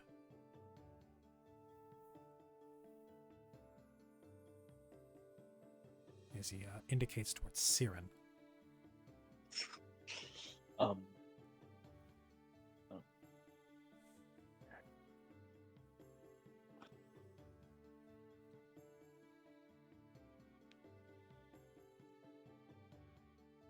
Siren? Siren? Chide. I guess I'll take this moment to say that Lark, upon being told to get comfortable, stops essentially paddling in place, which slowly makes him float upwards. So he just he turns around, so he essentially looks downwards and leans against the ceiling of the room. Okay. And then he grabs the thing he was given and starts suckling on it. Yeah. It tastes kind of like oranges. Huh. It's thick and syrupy, and does it? As I had meshes alluded well. to earlier, Hmm? the act of suckling does not come to him immediately, Hmm. because he wasn't grown up as a person. Hmm. It takes a second to figure out. It's a little weird Yeah. with your lungs and your stomach full of salt water too. Yeah. So yeah, it takes a bit to figure it out, but eventually you get the hang of it, and this sort of citrusy taste that mixes with the salt water. It's tangy. Might be a bit of an acquired taste, but it's not unpleasant. It's thick and syrupy, seemingly made to be diluted by the salt water that is omnipresent. Is this session sponsored by Air Up? See up. No. Yep. Syrup. Salt up. Syrup. Yeah, this episode brought to you by the Pearl Milling company. Pearl Milling Company. Sponsored by Spew. The water flavoring company. Siren, are you back yet? We're gonna have to keep making lame puns. Damn it. Alright. Guess I'm Siren, cracking- don't make us guess turn I'm- you into syrup. Guess I'm cracking open the cold one next. Hey. Yep, it's that pleasant citrusy flavor. Mixes with the salt water. Goes down easy. You have no problem with it whatsoever. In fact, it's actually a bit rich and thick for you. Because of the fact that it doesn't get diluted. For some reason, whatever effect this Naiad ring has, it actually stops the water from going into your stomach. And when you go to drink Huh. this, the syrup gets in your mouth, but when you go to swallow it, won't go down into your stomach. Wait, what? It does or doesn't go down? It doesn't. Wait. Like you have a mouthful of this, you swallow, and for some reason, doesn't go past the back of your mouth. Is there any way, shape, or form that I can, backwash it back into the bottle, I guess? You could try. It's easier than swallowing it. Yeah, I weirdly guess- enough. You do that. Yeah. And you get it back into the bottle. Huh. Wonderful. Seems I can't drink this. That's weird. Yeah, I guess that's one of the downsides of using something, cursed. Run that one by me again. Yeah. She'll point to the ring in her hair. The first time I'm using this, I'm quickly coming to the realization that this might not have been blessed, but might have been cursed. Let me have a look at that. Kick off of the hammock, Ple- float up right into your Please do personal not space. take it out. Nah, Please do I'm not not remove stupid, this. girl. Don't patronize me. As he will he'll hook a finger into the ring, but he won't yank at it. He'll just bring it up to his face. He's hovering up right in the water, right in your personal space. With his chest up by at your eyes, as he kind of pulls the ring directly in front of his eyes. Of course. Okay. He will then kick paddle his way back a bit, his webbed feet propelling him back as he sits in the hammock. I'm surprised you're not dead. We I are Huh. too. Most people who decide to take a Naiad's cursed ring into the water and the first time they give it a go is their trip to the bottom of the ocean tend to end up as pancakes. Well, I have a bit of a arcane arts to help me in case something bad like that happens, so I'm not And, too Lila worried. speaks up. I caught her. She turned into this little fluffy thing.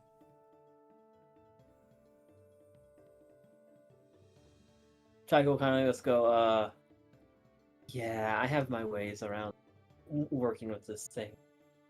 Uh-huh. Okay. Well, I'm glad you do, because I think Lila would have been in a significantly worse mood if one of her customers, first thing that they did after jumping on the tour was immediately plummet to the loamy bottom of the ocean. I think you're pretty lucky. I think you're pretty lucky you had Lila as a tour guide, and I'm pretty sure you're lucky you have what you have. I think you're very unlucky if you pissed off a Naiad enough to get them to give you one of their passive aggressive blessings. I don't know what you did to offend the ocean that much. Well, the thing is, this ring isn't quite mine. I bought it off of someone.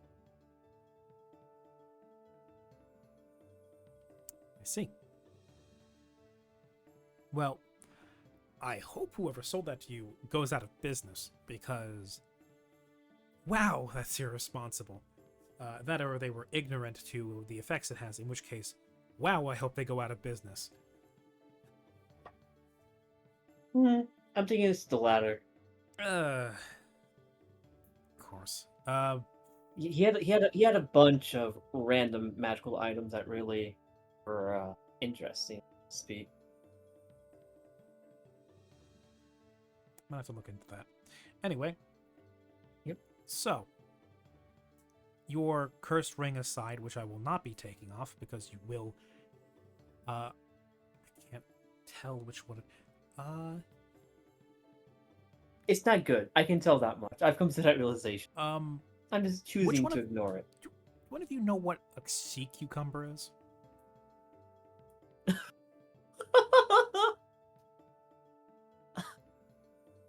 Lila Heavy puts up her work hand for and goes, art I do, thou." I do. Right. So, you know what happens with a sea cucumber when you spook it? It creams. Kind of. Basically, what Okay. happens to sea cucumbers when you scare them is what would happen to Chico if you took that ring off.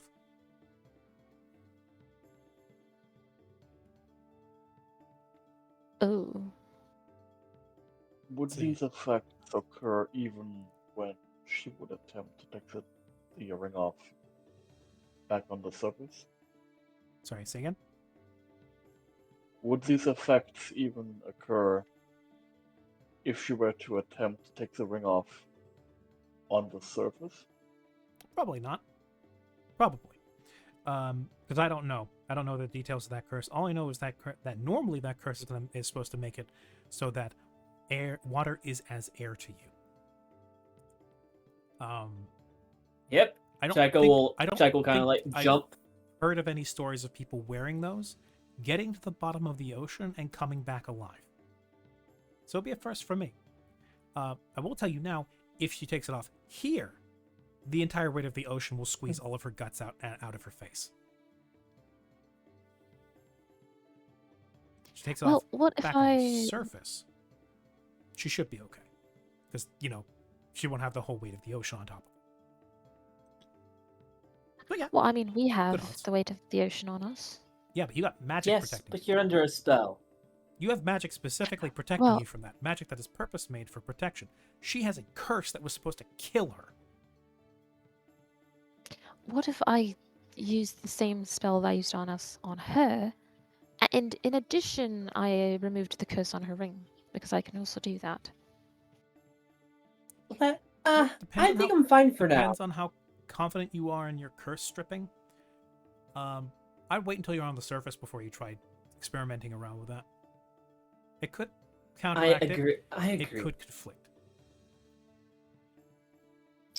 As someone who's a bit of a expert on curses, even I don't fuck with the divine. I'm gonna turn to Siren real quick and say, Siren, we're fine right now. This ring, keep me down here, and we're ready. We are able to go back up. When we get to the surface, if you want to mess with the ring, I'll let you mess with it all you want. Not while we're down here, okay? I think she's got her head on straight. That'll change if you take the ring off or you fuck around with it. Anyway, so, while I've got your attention, young lady with the feathers in your face, you've got an interesting passenger, or should I say spectator. She gone again? Oh no. Every single time. Siren! Jules! Sorry, Siren! I was settling Uh, at you. Hello? Okay. So, effectively, the explanation was, Chaco's got her head on straight, not fucking around with the ring down here. That will change if you mess around with it. Speaking of which, while I've got your attention, young lady with the feathers, you have an interesting spectator following you around. Like us as a group or just me? You specifically. Well, oh, I look everywhere. Not the metaphysical kind. Wait, I look up. can he see the thing? Can he see the? Raina? Can he see the fucking thing? Maybe. Wait, he? Wait, this is different. Is it a divine presence? Depends on who you ask. I would Am consider I it more being of a spied source of. on? I would say it's more of a force of nature. A force of nature? Yeah, he's So, big, burly, has antlers. Yep, it's a thing. oh, the winter thing? That's what he is. Okay. Yeah, so I don't know why. And I don't know why okay. So hi, my name is Jeskai. I'm a contractee of Shale. I function as something of a medicine man for the people here, as well as a source of arcane and metaphysical wisdom where the priest cannot fill in. My pact with Shale also allows me to sometimes see the beneficiaries of others like myself. I don't know if you've met any people like me. We're not exactly common, but I've got something of a family when it comes to this. I don't know if you've had anybody spot it or check it out at this point, but I can see there's I want to say it has an interest in you. It doesn't look like it's like hovering over you to snap you up at some point, but you've done something to catch its eye, and I don't know what you did. Figure you should So know. is it? But when you say it has antlers, it's like a skull kind of deer thing with antlers, and it's got a very coldness about it. Kind of, yeah. I think your cat friend over there is correct. It has some sort of winter aspect to it. Yeah, that was a creature that attached itself to me when I was cursed by. Oh, what was it called again? She wasn't a witch. She was it was attached itself to me when I was cursed by a hag in her death throes, and it was interested in me initially because it thought that I wanted the same thing it did, which is to spread winter to places that don't have it normally. But I do not have such an interest, and so I was under the impression that it had detached itself from me when I left the winter up in the north. I don't know why it's looking at me when I'm all the way down here. Yeah, because we're kind of far away from where it would normally be. I don't know. I want to say that. Is it like an item that I'm holding, maybe? Is it angry at me? Do I do No. something? No, I don't get that impression. I think it's just. If you say it lost interest in you, then. Sometimes happens with especially powerful elemental creatures when they connect with lower creatures is they leave an imprint or an impression behind. So maybe this is just some sort of remnant of it that's just still attached to you and you haven't quite shaken yet. I don't know. If this came from a result of a curse, this may be to some effect kind of bound to your soul? Soul science is an imperfect one. Right. Normal like curse breaking doesn't tend to work with these kinds of things because just how much more powerful than us these things tend to be. We wouldn't form contracts with them otherwise. If it was just that simple. That's also why you can't just worm your way out of it if you're not happy with it with a simple curse break. But yeah, so I figured you should know about that. It seems like you do. Hopefully you can find a way to deal with that. Kind of like shows up, holds up his hands, waggles them a bit and says, "Not much I can do on that, I'm afraid." but I can. I have an idea. Mhm. Don't worry, I can deal with it. I've got it. Okay. Well, if you're so confident, sure. That said, though, is there anything I can do for you all while you're here? Any tinctures, any potions, any other things you would, any curses you would like broken that won't kill you as an after effect? Well, the main reason why we came here was because I was curious to see if I can get any magic from them. Magic how? You looking for like If not, wands? You looking spells, for spell book, or Okay, so you're looking scrolls to of learn spells. spells. Okay. yeah, sorry, my bad. I think I should be able to help you with that. I'm not 100% sure on how compatible our forms of magic is, but I'm pretty sure I know how to pen a scroll or two. If you have a spell book of your own, I can lift directly from that. Oh no. I don't. Um, Everything I know comes from, he jabs a finger. This guy. He jabs a finger towards the barracuda swimming next to him. He's my mentor. He's been with me for the longest I know. Every spell I know, everything I've learned, everything Right, I cast, we I knew got from him. And he speaks to the big Right. lady upstairs. what was her name? What was her name? Chico's kind of like snapping her finger. Shale. We knew so. Yeah, I remember that. Did Halal ever say? Yeah. I think Halal would have said Charlie's name every now and then. Yeah. Yeah, he did. Yeah, I remember Charlie. We knew someone. We knew someone who followed Charlie as well. Really? No shit. Yeah. That. Yeah. Do you know where he is now? Yet. Yes. I forget where he. Mhm. He's not in. What is he in Mordon? No. I forget where he's You guys at. left him Actually. back in Strasbourg. Right. Yeah, he's in Strasbourg. Doesn't ring a bell. I don't think the name rings it. Is that close to someplace Um, I know, maybe? How aware of the surface Well- nations are you? I mean, I make a trip up every now and again if I need materials or I need to go buy something. I don't tend to go outside of Haven much because, well, it's nice here. But even Chalet's tenants require I go out and, get my teeth bloody every now and again. It is a small village. And he stops for a moment, considers where Haven is Kind of- on the map, maybe then- nods.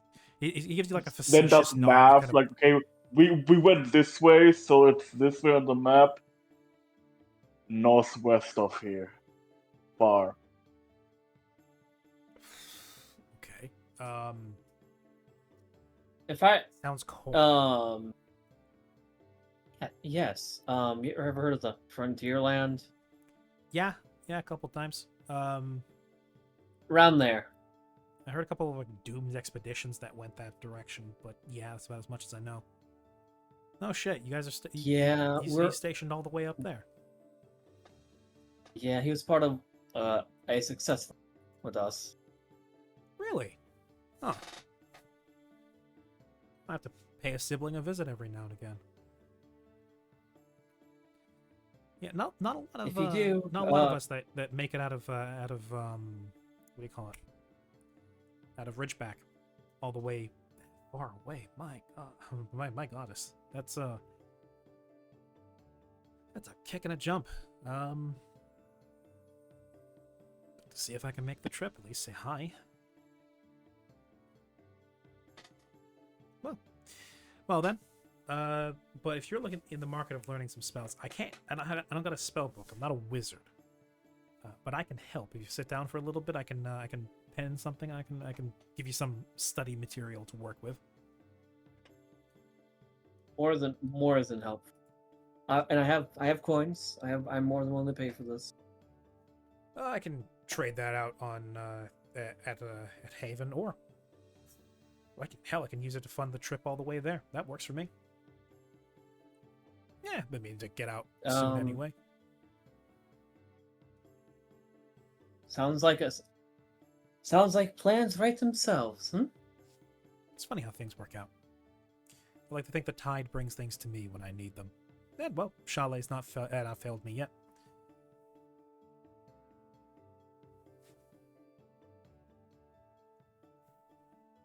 Okay. Well, do you have a list of what you want? Because first we got to figure out whether or not I know the spells you want, Yes. which I have the. I'm just gonna. pulled up Yeah. in DMs. Yeah. Yeah, I'm just gonna. Chico's gonna kind of look around. Do you have something I can write on real quick? How I know the. How good are you with like engraving? No. Magic. I'm gonna use some magic. Real simple stuff. Sure. He pulls out like a tablet made of slate. Thank you.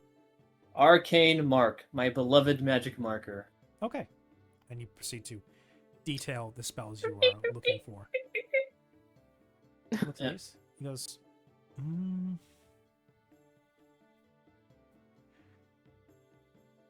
I know a few of those. Yeah. Magic marker. Actual markers. I love it. I love Arcane Mark so much. It's one of my favorite cantrips, unironically. Oh, someone is also a little bit into being a craftsman, I think. Am I correct in that? Oh, yes. You also Yeah, got some yes. mean ones in here.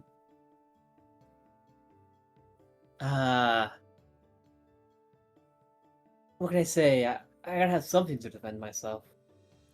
Oh, that's the truth of the matter. Some people need to die.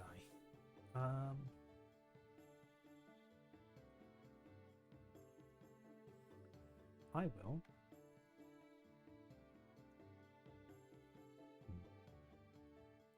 Yeah, what's it Okay. called? You don't need to go too in depth. It's like right now you can just kind of like, yeah, cure spells after a session. Here you go. Do the math like that. You guys are Um, docked up in Haven, right? Yes. Cool. I'm probably not gonna be able to do this. Get everything to you before your water breathing runs out. But if you give me better part of a day or two, I can get these scribed. I can get them to you wherever you may be docked. Hopefully before you guys need to set sail. And I have no problem swimming my way back up to the surface and making the delivery to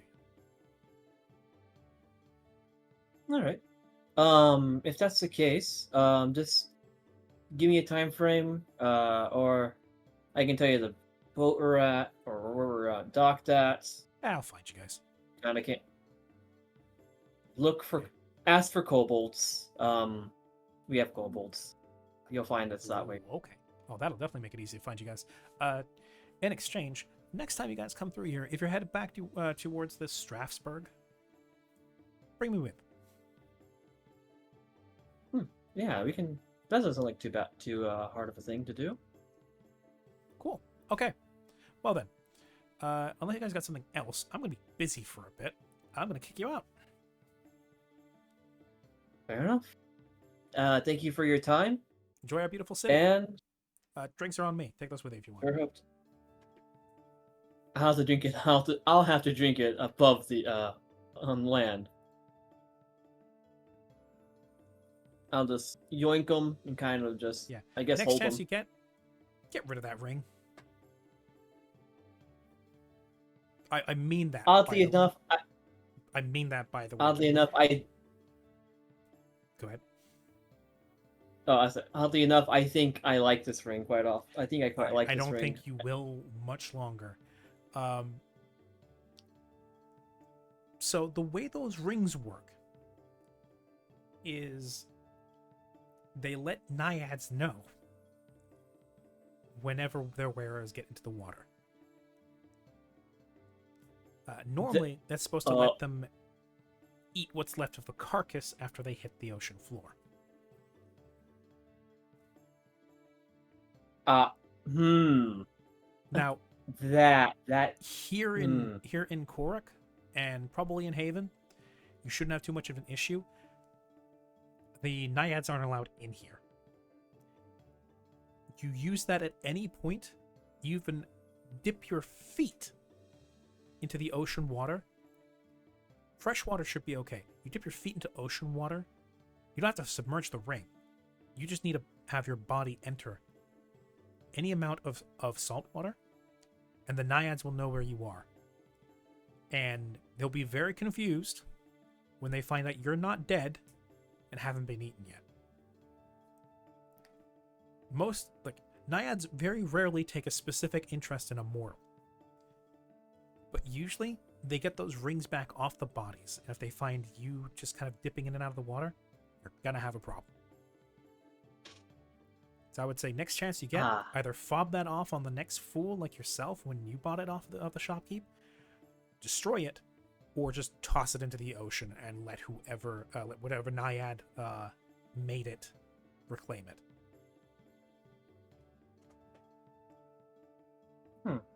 Now, since I assume you are something of a craftswoman yourself, you're probably going to make something. You could probably recreate something yourself, not too far off from it, with the actual desired effects that you want. You'd probably not be able to make something quite as powerful because you're not a naiad. But you're probably better off doing that than trying to, game around a cursed divine item.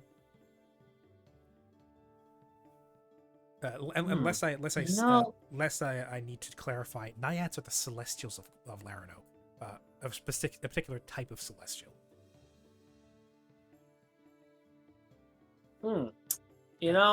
Out of character. I guess I never really thought about it. Never thought really what a naiad really was. I just kind of go, oh, something like a mermaid. And kind of left it at that.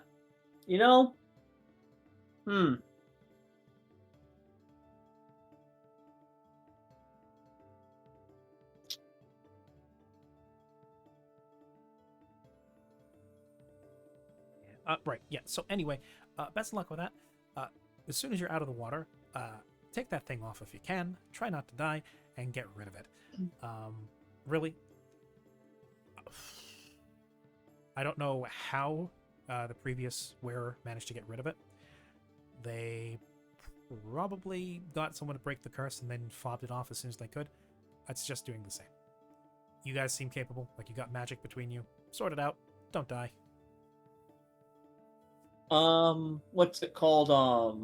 What did the fooling, the not so half-halfling guy say? I forget. Didn't he say it was his ring? No, he said he found it. I think he said he found it buried in a beach somewhere. I could have sworn he I guess I'm wrong. I could have sworn he said the ring was his and he got like an old fling. I could be misremembering. I'm more like look. Yeah. Anyway, so yeah. Vamoose. I am going to get busy. Lila, take care. The rest of you, enjoy our lovely city. Bon voyage. At which point he will begin to urge you all out of his home. I got stuff to do.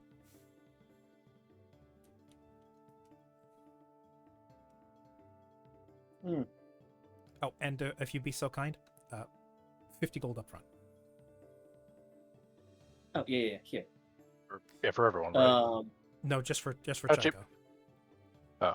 Yeah, because no, I'm buying magic. Yeah, she's commissioning him for magic scrolls, basically.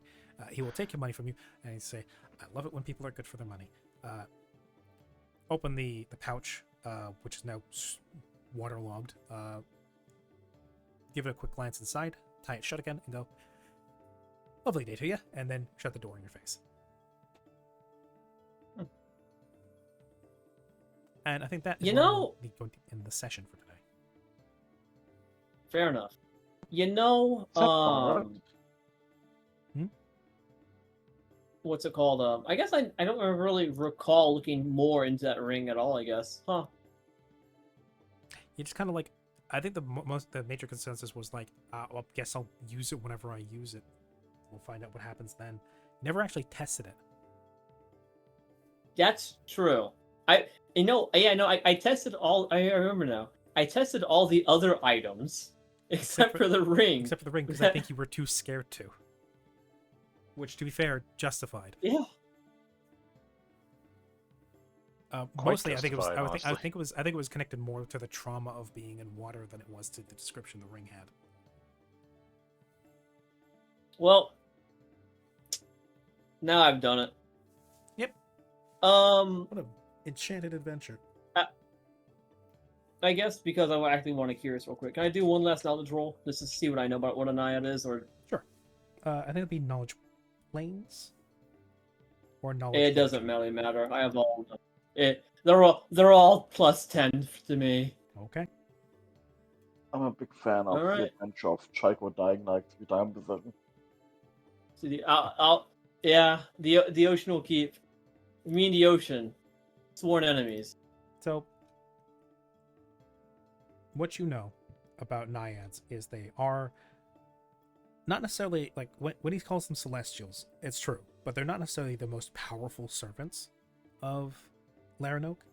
They are specifically, how to put this?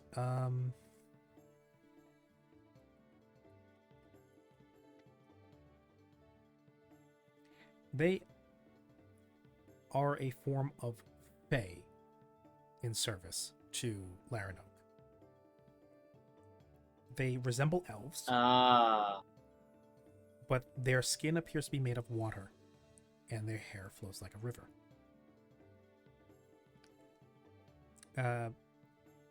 They are.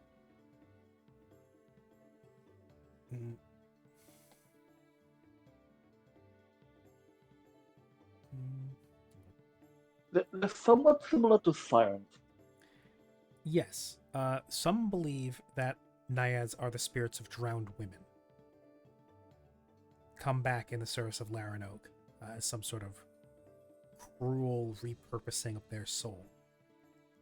Also, part of the reason why, especially in older years, it was considered bad luck to bring a woman on board. Because if they drowned, but one, they might attract the attention of other naiads looking to bolster their numbers by dragging them overboard or submersing the ship. And there are those who believe, as superstition, that women who die overboard, particularly in a painful or distressed manner, come back as naiads.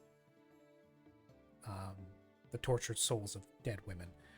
Others believe that they are just a form of naturally occurring fae that spring from the ocean, and they represent the chaotic, cold-hearted, perhaps more killing part of the tide.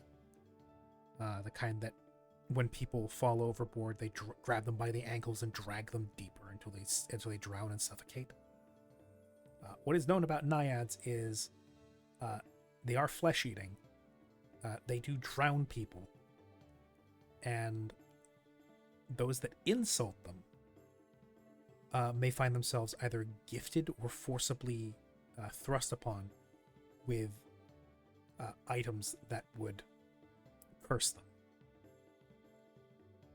In particular, they find particular offense when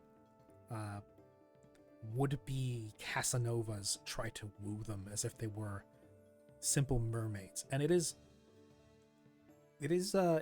sometimes known that naiads themselves have a go at mermaids when they find them in the open waters. They are not mortal. They are not human or humanoid. Their minds function differently. their senses of moral and their sense of morals and their sense of what is right and wrong is skewed to a particularly Darwinistic bent.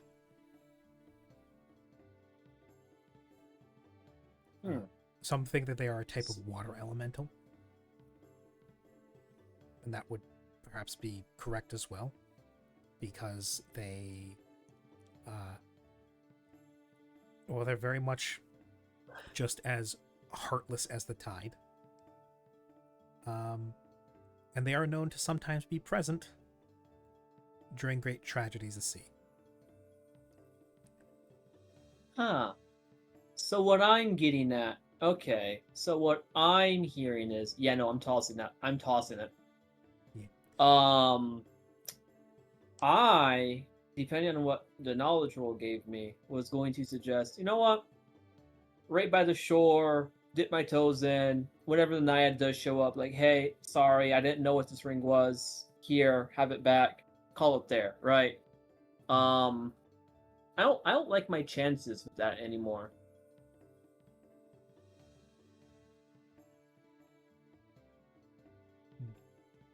Oh, I've made a mistake. Hmm? I've been Huh? referring to it incorrectly. It's not a Naiad's ring. I even had the guy refer to the wrong. Had Jeskai refer to it as the wrong thing. It's not a Naiad's ring. It's a Nereid's ring. Nereid, yeah. That's it. Yeah. I'm sorry. That's a massive failure on my part. The spelling of it, I will pop in the tavern menu. That's my fault. That is a huge oversight on my part. I've been referring to it as the wrong thing for years now, apparently. No, it was the reason I remember why I did this wrong. It mislabels itself as a Naiad's ring, where in fact it's a Nereid's ring. That was part of the cursed aspect. Thing is, I think I lost the note somewhere that it was actually a Nereid's ring. As a result, I've been laboring under the wrong name for a long time, even after you correctly identified it.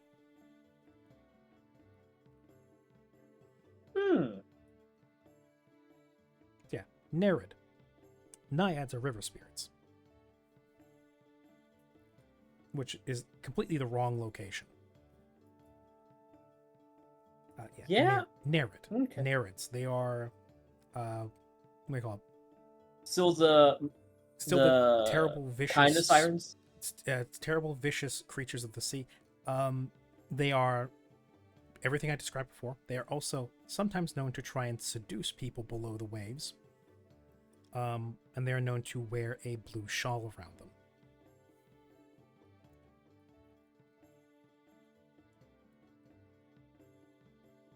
I see.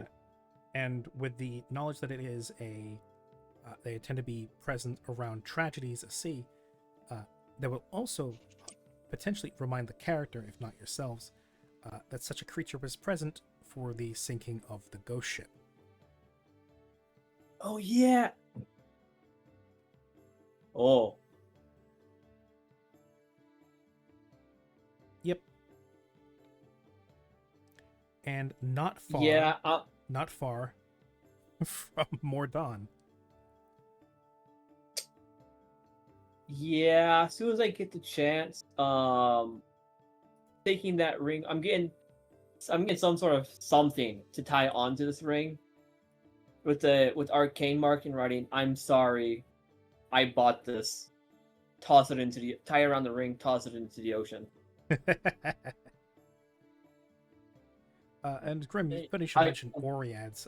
Oreads are actually a race people can play. They're effectively the closest thing to like Earth Genasi in this system. They exist.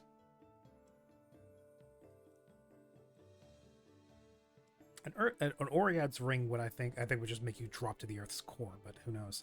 Anyway.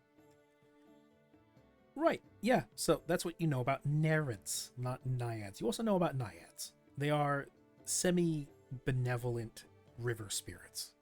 You know that supposedly there should be a few in Vladidovsky. So, you know. But yeah. You know, Anyway, that ring is a little, it might be a little bit more dangerous than it's worth. a tiny bit. Just a little bit cursed. Anyway, thank you very much for playing. I'm going to end the session there. We've gone overtime. Yeah, Sounds you good. Thank Thank you very much for that. You're welcome. I feel bad for Yeah. Frey, who's basically just sitting most of this out completely. But we'll get back to him next session. Yeah. So yeah, thank you guys very much. I will see you guys next time. Thank you for those who made it out, those who stayed, those who didn't. I'll see you guys next time. Bye bye. Bye bye. Bye.